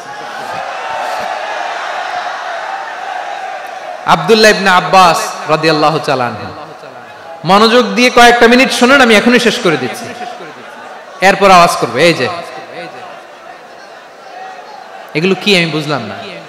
আমি বললাম না সব করা যাবে, বসে যাও, শুয়ে যাও, চলে যাও, আওয়াজ করা যাবে না। অন্যকে বসো এটাও বলার দরকার নেই, জাস্ট এদিকে তাকাও। আল্লাহ। আব্দুল্লাহ ইবনে আব্বাস রাদিয়াল্লাহু তাআলা আনহু, ওনাকে বিশ্বনবী হাতে কলমে শিক্ষা দিয়েছেন, যেহেতু উম্মতের শিক্ষাবিদ হবেন, এডুকেটর হবেন। তো বিশ্বনবী রাতে যখন তাহাজ্জুদ পড়তেন, ছোট্ট আব্দুল্লাহ ঘরে থাকতো, বুঝতে পেরেছেন? ছোট্ট মানুষ তো ঘরে থাকতো।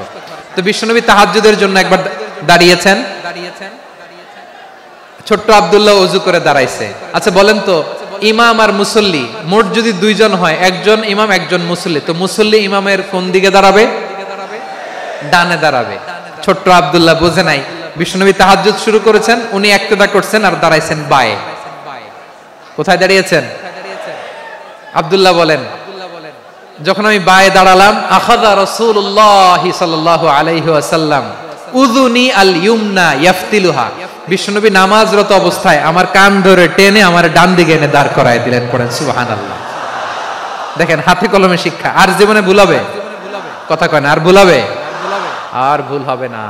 এভাবে বিশ্বনবীর অনেক সঙ্গ পেয়েছেন, সফর করেছেন, একই বাহনে বসেছেন, এক বাহনে বসে লম্বা নসিহত করেছেন, বলেছেন ইয়া গোলাম ইহফাজিল্লাহ ইয়াহফাজকা ইহফাজিল্লাহ তাজিদহু তুজাহাক ইযা সাআলতা ফাসআলিল্লাহ ওয়া ইযা ইসতাআনতা ফাসতাইন বিল্লাহ। আল্লাহর বিধান মানো, আল্লাহর বিধান রক্ষা করো, আল্লাহ তোমায় রক্ষা করবে। আব্দুল্লাহ, চাইতে হলে আল্লাহর কাছে চাও, সাহায্য চাইতে হলে আল্লাহর কাছে সাহায্য চাও। মনে রাখো, গোটা বিশ্বের সবাই যদি তোমার সাহায্য করতে চায়, ততটুকুই করতে পারবে যতটুকু আল্লাহ তোমার নসিবে রেখেছে।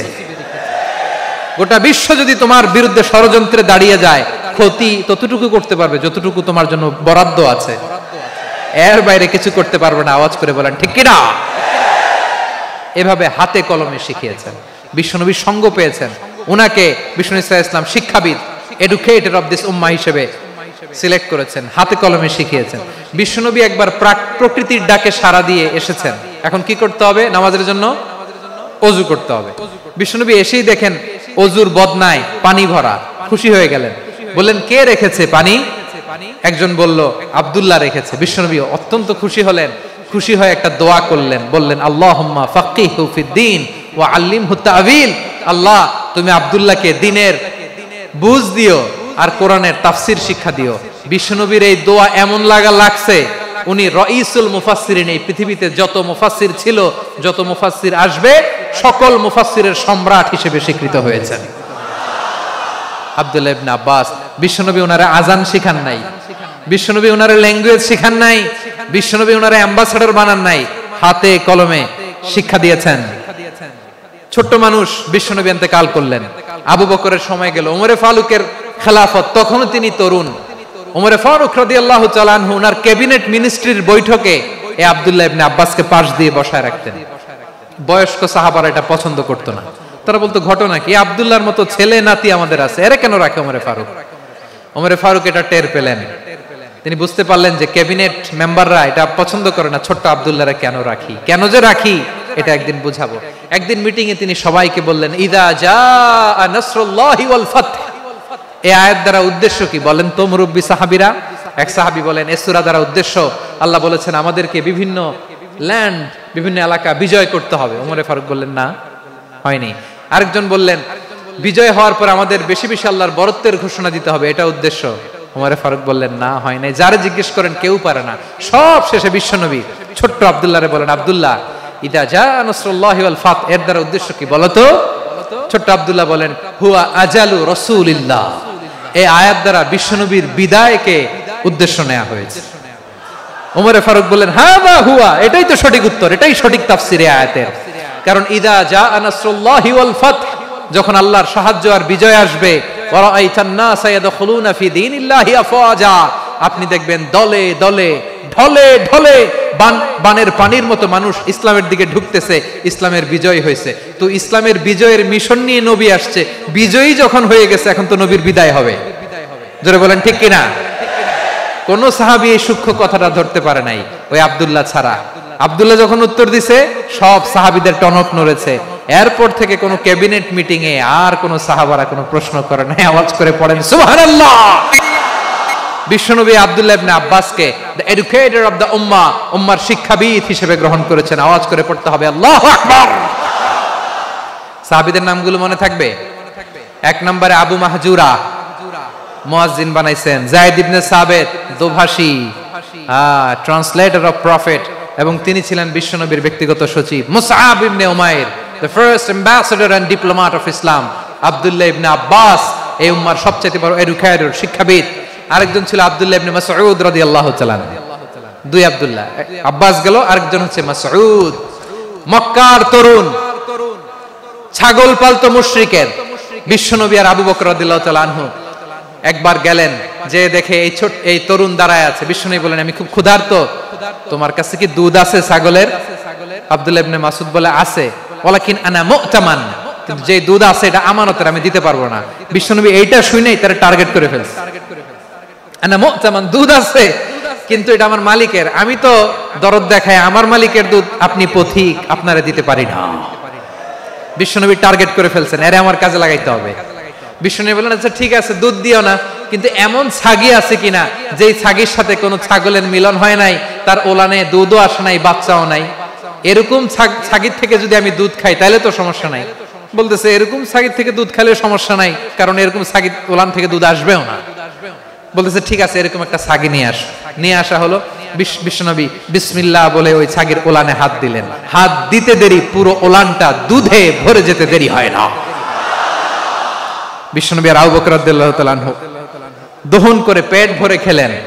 এই দৃশ্য আব্দুল্লাহ ইবনে মাসউদের হৃদয়ে দাগ কাটলো। এই মুজিজা দেখে তিনি বললেন, আশহাদু আল্লা ইলাহা ইল্লাল্লাহ ওয়া আশহাদু আন্না মুহাম্মাদুর রাসূলুল্লাহ। তিনি ষষ্ঠ মুসলিম ছিলেন, 6 নম্বর মুসলমান। ওনাকে টার্গেট করে বিশ্বনবী দেখলেন এমন ইন্টেলেকচুয়াল ব্রেন, উনি সূক্ষ্ম সূক্ষ্ম জিনিস বুঝে বেশি, ফিকহি জ্ঞান ওনার মধ্যে বেশি। বিশ্বনবী ওনাকে কোরআনের জ্ঞান শিক্ষা দিতে লাগলেন।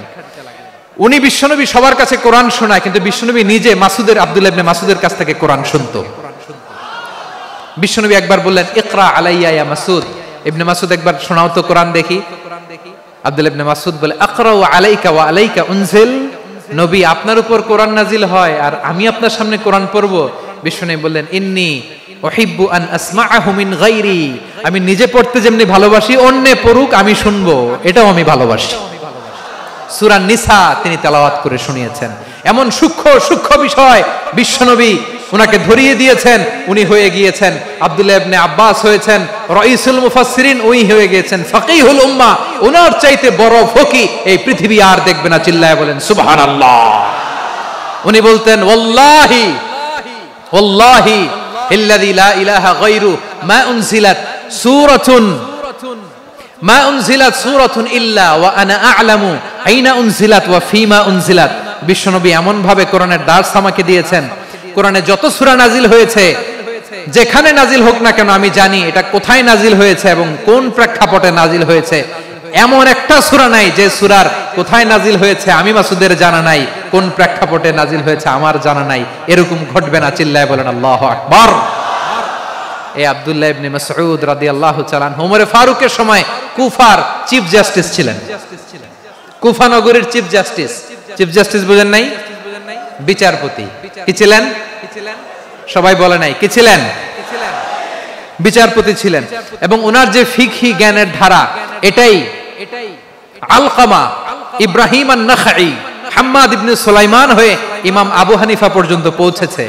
এবং ওনার ফিকহি জ্ঞানের ধারাই হানাফি মাযহাবে অ্যাকসেপ্ট হয়েছে। আজও এগুলো হানাফি মাযহাবে চর্চিত হয়। হানাফি মাযহাবের সব ফিক আব্দুল্লাহ ইবনে মাসউদের ফিকহি জ্ঞানের ধারা থেকে নেওয়া হয়েছে। চিল্লায় পড়েন সুবহানাল্লাহ। তাহলে উনাকে বিশ্বনবী বানিয়েছেন জুরিস্ট, আইনবিদ, ফাকিহ। উনারে আজান শিখান নাই। হিউম্যান রিসোর্স ডেভেলপমেন্ট কিভাবে করবেন, মানব সম্পদের উন্নয়ন কিভাবে করতে হয় তা কাজে লাগাতে হয় উনি দেখিয়েছেন। সুবহানাল্লাহ পড়বেন না? খালিদ বিন ওয়ালিদ নাম শুনছেন? কে কে শোনেন নাই হাত তোলেন। কি ছিলেন? বীর যোদ্ধা ছিলেন খালিদ বিন ওয়ালিদ। কিন্তু তিনি ইসলাম ধর্ম গ্রহণ করেছেন অনেক দেরিতে, 8ম হিজরিতে। তার মানে 8ম হিজরির আগে উনি মুশরিকদের পক্ষে লড়াই করেছেন। ওনার হাতে কত মুসলিম সাহাবী যে নিহত হয়েছে হিসাব নাই। বিশ্বনবী টার্গেট করে রাখছে, তুমি আমাদের মুসলিমদের এত ক্ষতি করলা, তুমি যখন মুসলমান হবা তোমারে দিয়ে আমি এমন কাম করামু যে এটা আর কেউ করতে পারবে না। সুবহানাল্লাহ নাই? যশোর ক্লান্ত হয়ে গেছে।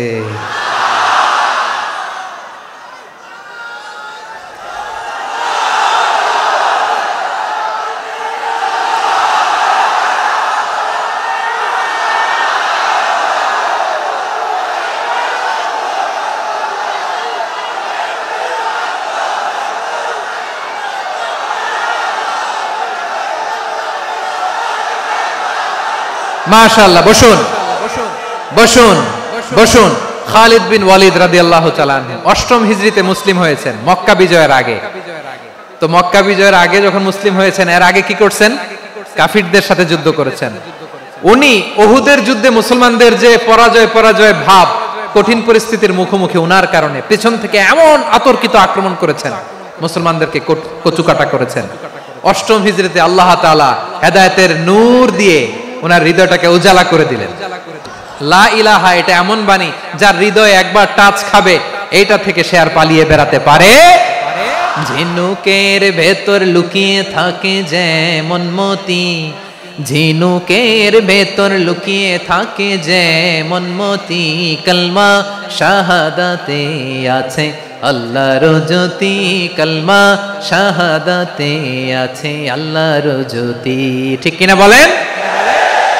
মক্কা বিজয়ের আগে মুসলিম হলেন, হওয়ার পরে বিশ্বনবীর টার্গেট ফুলফিল হলো। ওই যে টার্গেট করে রেখেছেন আর দোয়া করেছেন, খালিদ বিন ওয়ালিদ যদি মুসলিম হয় তাকে আমি মিলিটারি চিফ বানাবো। ওনাকে আজান শিখান নাই, ওনারে কান ধইরা নামাজের এই মাথা থেকে ওই মাথা আনান নাই, ফিকহি কোরআনের সূক্ষ্ম তাফসীর ওনারে শিখান নাই, অ্যাম্বাসেডর বানান নাই। বিষ্ণু ইসলাম উনাকে সামরিক অভিযানে প্রেরণ করেছেন। সামরিক অভিযানে তিনি প্রেরণ করেছেন। উনার জীবদ্দশায় উনার নেতৃত্বে যতগুলো যুদ্ধ হয়েছে, একটা যুদ্ধেও তিনি পরাজয় বরণ করেন নাই। ওমরে ফারুকের সময়কালে তিনি চিফ অফ মুসলিম মিলিটারি, মানে মুসলিম সেনাপতি হয়েছেন। যশোর, আওয়াজ করো, ঠিক কিনা বলো? সেনাপতি, মুসলিম সেনাপতি। তাহলে কিভাবে হিউম্যান রিসোর্স ব্যবহার করতে হয় গোটা বিশ্ব আমার নবীর কাছ থেকে শিখে নাও। খালিদ বিন ওয়ালিদ, ওনাকে বিশ্বনবী একটা উপাধি দিয়েছেন। উপাধিটা হচ্ছে সাইফুল্লাহিল মাসলুল, আল্লাহর নাঙ্গা তরবারি, আল্লাহর খোলা তরবারি, দ্য ওপেন সোর্ড অফ আল্লাহ। খালিদ বিন ওয়ালিদ মুসলিম সেনাপতি। হাসান বিন সাবেত নাম শুনছেন? দেখি উনি কি ছিল বলেন? রাসূলের সভা কবি, কালচারাল হিজিমনিকে ডিফিট করার জন্য। উনি ভালো অস্ত্র চালানো জানতেন না, ওই কাজে উনি যেতেন না। উনার ছিল কাব্য প্রতিভা। কাব্য প্রতিভা, কাফিররা কবিতা দিয়ে নবীকে গালি দিত।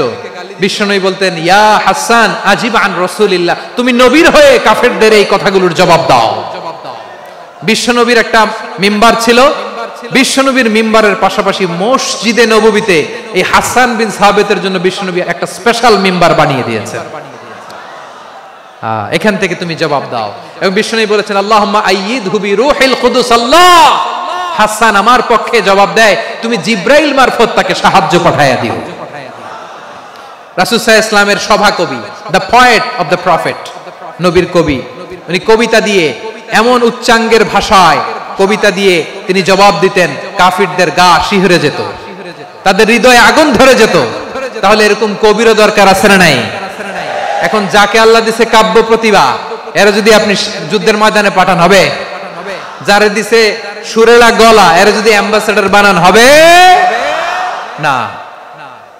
হাসান বিন সাবিত ছিলেন বিষ্ণু ইসলামের কবি। হুযায়ফা ইবনুল ইয়ামান বিশ্বনবীর গোয়েন্দা বিভাগের প্রধান। কিসের প্রধান? হুযায়ফা ইবনুল ইয়ামান, ওনার ছিল ডিটেকটিভ মাইন্ড, ডিটেকটিভ মাইন্ড, গোয়েন্দা বিভাগের প্রধান। এবং উনি হচ্ছেন সাহিবু সিররি রাসূলিল্লাহ, রাসূল সাল্লাল্লাহু আলাইহি ওয়াসাল্লামের গোপন তথ্যের ধারক বাহক। নবীর যেই কথা কেউ জানে না, সব হুযায়ফার পেটের ভিতরে ছিল। সুবহানাল্লাহ পড়েন। মদিনার যত ইহুদিদের একটা লিস্ট ছিল, এই লিস্ট শুধু দুইজন জানতো, বিশ্বনবী আর হুযায়ফা। সুবহানাল্লাহ পড়বেন না? তাহলে উনাকে কোন দায়িত্ব দিছে? কোন বিভাগ? যশোর, আওয়াজ করো, কোন বিভাগ? গোয়েন্দা বিভাগের হেড ছিল। খন্দকের যুদ্ধে প্রচন্ড আজকের মতো শৈত্য প্রবাহ, মাটি খনন করতে করতে সাহাবীদের পেটে ক্ষুধা নাই, দাঁড়াইতে পারে না নামাজের জন্য, এত ক্লান্ত, ক্ষুধা, ক্লান্ত, শ্রান্ত। বিশ্বনবী বললেন, কে আছো এই কঠিন শীত, এই ভয় আর ক্ষুধার মধ্যেও খন্দকের পরীক্ষার টপকে শত্রু শিবিরে যে আমাকে তথ্য দিবা, কে আছো? কারো গায়ে শক্তিই নাই যে দাঁড়াবে, কেউ দাঁড়ায় না। বিশ্বনবী তখন নিজে হুযায়ফাকে ডাক দিলেন, হুযায়ফা, যে আমাকে আজকে শত্রু শিবিরের তথ্য এনে দিবে, সে জান্নাতে আমার মোরাফাকা, আমার সঙ্গী হবে।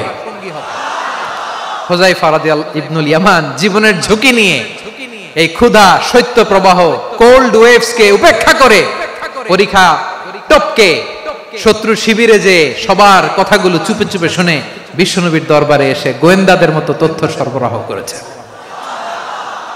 বিশ্বনবীর গোয়েন্দা বিভাগের প্রধান হুযায়ফা ইবনুল ইয়ামান ইন্টেলিজেন্স বিভাগ চালাতেন।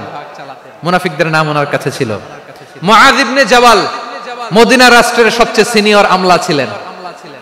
আমলাতন্ত্র চিনেন তো? প্রশাসনিক কাজ যারা চালায়, অ্যাডমিনিস্ট্রেশন বুঝেন না? The department of administration. মদিনার রাষ্ট্রের সিনিয়র আমলা মুআয ইবনে জাবাল মুতাখাসসিসুন ফিল হালাল ওয়াল হারাম, হালাল হারামের স্পেশালিস্ট ছিলেন। বিশ্বনবী উনাকে ইয়ামানের গভর্নর করে পাঠায়েছেন।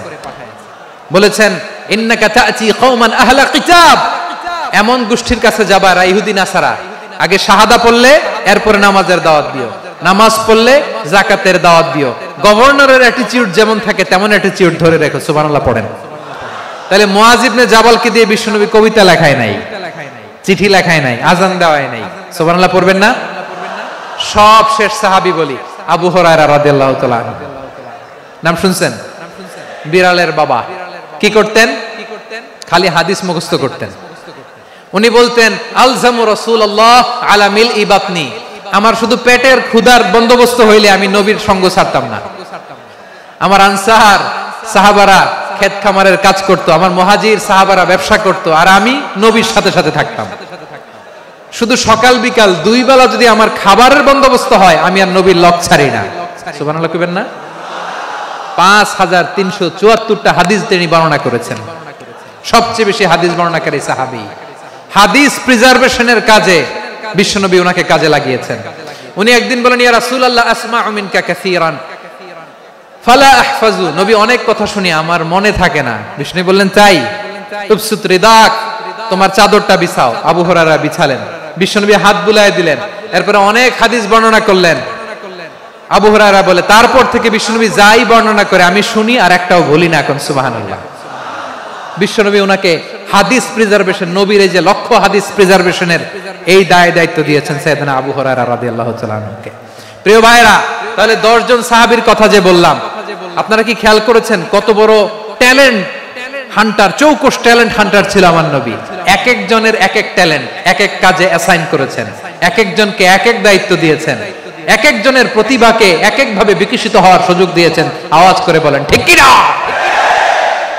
এখন আমার পর্দার আড়ালে আমার মায়েরা বলবে এতগুলো পুরুষ সাহাবীর কথা বললো, নারী সাহাবীরা কি কিছু করে নাই? হ্যাঁ, একজন নারী সাহাবীর কথা বলে মোনাজাত হবে, দোয়া ছাড়া কেউ যাব না। রুফাইদা আল আসলামিয়া রাদিয়াল্লাহু তাআলা আনহা, ওনার বাবার নাম সাআদ আল আসলামি। বিশ্বনবী কি খেয়াল করলেন দেখেন, সাআদ ছিল মদিনার বড় ডাক্তার। এই নারী সাহাবী রুফাইদা বাবার কাছ থেকে চিকিৎসা বিদ্যা শিখেছেন। যখন শিখছে বিশ্বনবী দেখলেন আমার তো প্রতি সপ্তাহে সপ্তাহে যুদ্ধে আহত সাহাবীদের সেবা দিবে কে? বিশ্বনবী রুফাইদাকে বললেন রুফাইদা তুমি মসজিদে নববীর পাশে একটা মেডিকেল ক্যাম্প করো। এই যে সাকিনা আদ্দিন মেডিকেলের আমার ছাত্রী বন্ধুরা শুনে রাখো, তোমাদের আইকন হচ্ছে রুফাইদা আল আসলামিয়া। বিশ্বনবীর ডিরেকশন অনুযায়ী তিনি মসজিদে নববীর পাশে একটা মেডিকেল ক্যাম্প করলেন এবং আহত সাহাবাদের চিকিৎসা উনি ওনার টিম নিয়ে দিতেন।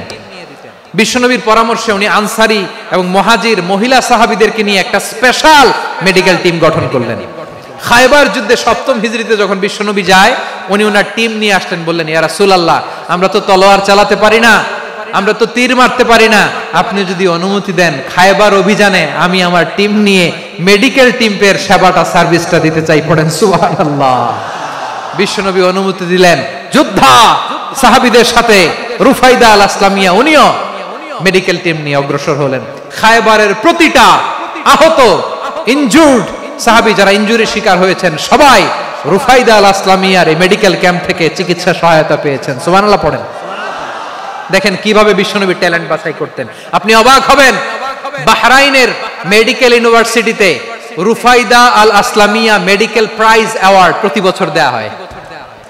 যদি 8 দিনের এই মেডিকেল আমার বোনেরা যদি জেনে থাকো জানো, না হলে নতুন করে জানো, সার্চ দিও, রুফাইদা আল ইসলামিয়া মেডিকেল অ্যাওয়ার্ড বাহরাইনের ইউনিভার্সিটিতে দেওয়া হয়। প্রিয় ভাইয়েরা, তাহলে আলোচনার সামারি আমরা করি। বিশ্বনবী যার যেখানে ট্যালেন্ট তাকে ওইখানে কাজে লাগাতেন। আওয়াজ করে বলেন ঠিক কিনা?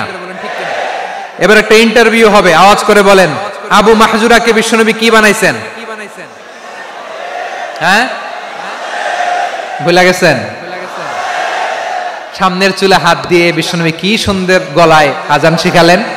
মুয়াজ্জিন যায়েদ বিন সাবিতকে একাডেমিক প্রজেক্টের দায়িত্ব দিয়েছেন, তিনি ছিলেন বিশ্বনবীর দোভাষী ব্যক্তিগত সচিব। Musab ibn Umair the first ambassador of Islam. Abdullah ibn Abbas উম্মার বড় শিক্ষাবিদ মুফাসসির। আব্দুল্লাহ ইবনে মাসউদ ছিলেন জুরিস্ট। কি ছিলেন? জুরিস্ট ছিলেন, এই উম্মার সবচেয়ে বড় জুরিস্ট। খালিদ বিন ওয়ালিদ সেনাপ্রধান। হাসান বিন সাবিত ছিলেন বিশ্বনবীর সভাকবি। কি ছিলেন?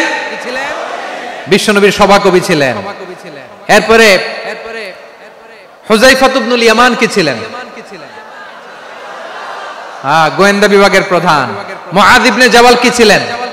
সিনিয়র আমলা, ইয়ামানের গভর্নর। আবু হুরায়রা রাদিয়াল্লাহু তাআলা আনহু হাদিস প্রিজার্ভেশনের কাজ করেছেন।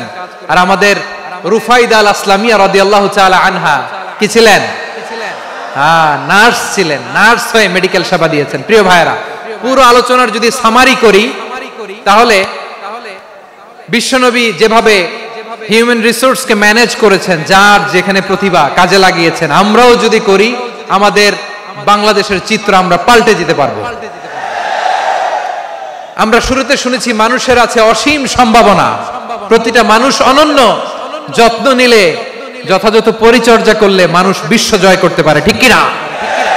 আমাদের হাফেজে কোরআনের সামনে দাঁড়াতে পারে এমন কোন হাফেজে কোরআন আল্লাহর জমিনে জন্ম হয় নাই। গোটা বিশ্ব কাঁপিয়ে তারা সেরা, আমাদের ক্রিকেটাররা সেরা, আমাদের তৈরি পোশাক শিল্প সেরা। এরকম অনেক অনেক সেরা জিনিস আছে, আমরা এগুলোরে নার্চারিং করতে পারি নাই, পরিচর্যা করতে পারি নাই, সঠিক তারবিয়াতের অভাব। তাহলে মানুষের অসীম সম্ভাবনাকে কাজে লাগাতে হবে। ঠিক কিনা বলেন? ইউনুস গভর্নমেন্টকে আমি বলবো, অল্প সময়ের জন্য আপনারা এসেছেন, সংস্কারও করতে হবে, আবার নির্বাচনও করতে হবে। সব সংস্কার হতে করতে পারবেন না, যতটুকু পারবেন এর মধ্যে আমাদের যে হিউজ ম্যান পাওয়ার, আমাদের যে মানব সম্পদ, হিউম্যান রিসোর্স, এটাকে ডেভেলপ করে আপনাদের যেতে হবে। যেটা পারবেন না সেটাকে পরবর্তী নির্বাচিত গভর্নমেন্টের কাছে রেখে যেতে হবে, যে তারা যেন করে, তাদের কাছে আপনারা এটা রেখে যাবেন। তাহলে মানুষ চাইলে বিশ্ব জয় করতে পারে। আর মানুষকে হারাতে পারে কেউ? জোরে বলো যশোর, মানুষকে হারাতে পারে কেউ? আল্লাহ আমাদেরকে জনসংখ্যা দিয়েছেন। প্রিয় ভাইয়েরা, এই জনসংখ্যা অনেক বড় সম্পদ, এটা আমাদের জন্য অভিশাপ নয়, আশীর্বাদ। আমাদের জনসংখ্যাকে যদি আমরা জনশক্তিতে রূপান্তর করতে পারি, আজকে বাংলাদেশ যে অবস্থানে দাঁড়িয়ে আছে, বাংলাদেশ তার 20 গুণ উন্নতির শিখরে চলে যাবে। চিল্লায় বলো ঠিক কিনা? আমাদের শ্রমিক ভাইয়েরা বাইরে কাজ করে, আমাদের শ্রমজীবী ভাইয়েরা, প্রবাসীরা, তাদের ব্যাপারে গুরুত্ব দিতে হবে। আমাদের শ্রমের দাম সবচেয়ে কম, সবচেয়ে কম। তারা এম্বাসিতে গুরুত্ব পায় না, এয়ারপোর্টে গুরুত্ব পায় না। এই সরকার অবশ্য তাদেরকে অনেক গুরুত্ব দিচ্ছে। আমাদের অদক্ষ শ্রমিককে যখন আমরা দুবাই পাঠাই, অল্প বেতন পায়, কিন্তু ইন্ডিয়ানরা দক্ষ শ্রমিক পাঠাইলে তার 3 গুণ বেতন পায়। আমরা আমাদের শ্রমিকদেরকে অদক্ষ ভাবে আর পাঠাতে চাই না, দক্ষ শ্রমিক পাঠিয়ে আমরা রেমিটেন্সের বন্যা বইয়ে দেব। আমাদের শ্রমিকদের পাঠানো রেমিটেন্সের টাকায় সচল থাকে আমার দেশের অর্থনীতির চাকা। তাদেরকে সবচেয়ে গুরুত্ব দিতে হবে। আমরা পেয়েছি ফ্রিডম ফাইটার, মুক্তিযোদ্ধা, আর আমার প্রবাসী ভাইরা হচ্ছে রেমিটেন্স ফাইটার। জোরে বলো ঠিক কিনা? তাহলে আমাদের এই জনশক্তিকে জনসম্পদে ট্রান্সফর্ম করতে হবে। ঠিক কিনা বলেন? সরকার জনগণকে এভাবে পলিশ করতে হবে। মা বাবারা ছেলে মেয়েদের মধ্যে কার কোন যোগ্যতা তাকে ওইভাবে কাজে লাগাতে হবে। সবার এ প্লাস পাওয়ার কোনো দরকার নাই। আমাদের দেশে একটা টেন্ডেন্সি আছে, পরীক্ষায় এ প্লাস না পাইলে কই তুই কি করলি, পাশের বাড়ির ছেলে এ প্লাস পাইছে, যা ওর পা ধোয়া পানি খা। কি খা? তা আমি ভাবছি যে পা ধোয়া, এ প্লাস পাওয়া ছেলেদের পা ধোয়া পানির একটা পানির ব্র্যান্ড বানাইতে হবে এরকম। লেখা থাকবে A+ পাওয়া ছেলেদের পা ধোয়া পানি। খাওয়া নাই, এগুলার খাওয়া নাই। ওরে আল্লাহ A+ পাওয়ার জন্য বানাইছে, আর আপনার ছেলেকে এই A+ গুলারে নিয়ন্ত্রণ করার জন্য আল্লাহ বানাইছে। ওকে দিয়ে আল্লাহ কি করবে আপনি জানেনই না। একটা A+, একটা A গ্রেড একটা মানুষের জীবনকে ঠিক করে দিতে পারে না। আপনার ছেলেকে আল্লাহ অন্যদিকে যোগ্যতা দিয়েছে। ওদের মনোবল ভাঙবেন না, খবরদার খবরদার। ছেলে মেয়েদের মনোবল ভাঙবেন না। যাকে দিয়ে যেটা হবে তাকে দিয়ে সেটা করতে হবে, তার প্রতিভাকে সেভাবে কাজে লাগাতে হবে। তাহলে বাংলাদেশ আমাদের এই জনসংখ্যা জনসম্পদে রূপান্তরিত হবে। আমাদের সরকারের তত্ত্বাবধানে আমাদের 18 কোটি জনগণ দক্ষ জনশক্তিতে রূপান্তরিত হোক, আমরা চাই কি চাই না? আমরা ভালো মানুষ, শ্রেষ্ঠ মানুষ হতে চাই কি চাই না? ওই জাপানিজদের মতো সৎ, ওই ইউরোপিয়ানদের মতো কালচার্ড। আমাদেরকে আল্লাহ তাআলা কোরআন সুন্নাহ অনেক কিছু দিয়েছেন। যেহেতু বর্তমানে আমরা দেখছি তারা সৎ, তাদের মধ্যে ভ্যালু আছে, সেগুলো আমাদের মধ্যে আনার দরকার আছে না নাই? আর ইসলাম দিয়ে আমাদের জীবনকে সাজাতে হবে, ইসলাম দিয়ে আমার পরিবারকে সাজাতে হবে। ইসলাম থেকে, কোরআন থেকে প্রেসক্রিপশন না নিলে জীবন সুন্দর হবে না। কোরআন থেকে প্রেসক্রিপশন না নিলে সমাজ সুন্দর হবে না। কোরআনের প্রেসক্রিপশন না মানলে রাষ্ট্র সুন্দর হবে না। কোরআনের প্রেসক্রিপশন অ্যাপ্লাই না করলে শুধু দুর্নীতি দমন কমিশন দিয়ে দুর্নীতি বন্ধ করা যাবে না। এজন্য কোরআনের আইন আমরা চাই কি চাই না? প্রিয় ভাইয়েরা, হিউম্যান রিসোর্স ডেভেলপমেন্ট, মানব সম্পদের উন্নয়ন, আমাদের সরকার যেন এদিকে নজর দেয়। আমরা যেন এই ব্যাপারে যত্নবান হয়ে উঠি। যাকে আল্লাহ যে যোগ্যতা দিয়েছে, এই যোগ্যতা দিয়ে আমরা যেন ইসলামের জন্য, দেশের জন্য কাজ করি। আমরা যেন আমাদের স্কিল ডেভেলপ করি, আমাদের পটেনশিয়ালকে ডেভেলপ করি। মোরালিটি, ভ্যালিউজ নিয়ে শায়েখ আহমদুল্লাহ আলোচনা করেছেন, এগুলো দিয়ে যেন আমরা আমাদেরকে সাজাই। আল্লাহ তাআলা আমাদের দেশকে তুমি নিরাপদ করো, আমরা পড়ি আমিন। আল্লাহ আমার 18 কোটি জনগণকে তুমি জনশক্তিতে রূপান্তরিত করো, আমিন। আল্লাহ আমরা হাতে হাত রেখে, কাঁধে কাঁধ মিলিয়ে, ভাইয়ে ভাইয়ে যেন এই দেশকে গড়তে পারি, আল্লাহ তুমি তৌফিক দান করো, আমরা পড়ি আমিন। আমার প্রিয় মহিউদ্দিন ভাই বলেছেন, হুজুর এমন একটা ঘোষণাপত্র দিয়ে যাবেন আজকের এই ঐতিহাসিক যশোরের প্রোগ্রামে, যেটা গোটা বাংলাদেশে মানুষ এটার উপর আমল করে। আমি যে কথাটা বলেছি এটাই, আসুন আমরা আমাদের জনসংখ্যাকে জনসম্পদে ট্রান্সফর্ম করি। আমাদের জনসংখ্যাকে আমরা যেন জনশক্তিতে রূপান্তরিত করি। জনসংখ্যাকে ট্রান্সফর্ম করে জনশক্তি দিয়ে আমরা যেন আগামীর বাংলাদেশ, স্বাধীন বাংলাদেশ 2.0 কে গড়ে তুলি। আল্লাহ তাআলা আমাদের সবাইকে কথাগুলো বোঝার, আমল করার তৌফিক দান করুন। এই জেনজি, ক্ষমা করে দিও আমাকে, অনেক ধমক দিছি, বকা দিছি। আল্লাহ তোমাদেরকে করুক, কবুল করুক, যশোরবাসীকে কবুল করুক, আর দিনকে কবুল করুক, এই মেডিকেল কলেজকে কবুল করুক, ইসলামের জন্য বাদ ভাঙা এই জোয়ার এবং উচ্ছ্বাসকে আল্লাহ তাআলা কবুল করুক। হাযা মা ইনদি ওয়াল ইলমু ইনদাল্লাহ আলাইহি তাওয়াক্কালতু ওয়া ইলাইহি উনীব। সুবহানাকাল্লাহুম্মা ওয়া বিহামদিকা আশহাদু আল্লা ইলাহা ইল্লা আনতা আস্তাগফিরুকা ওয়া আতুবু ইলাইক।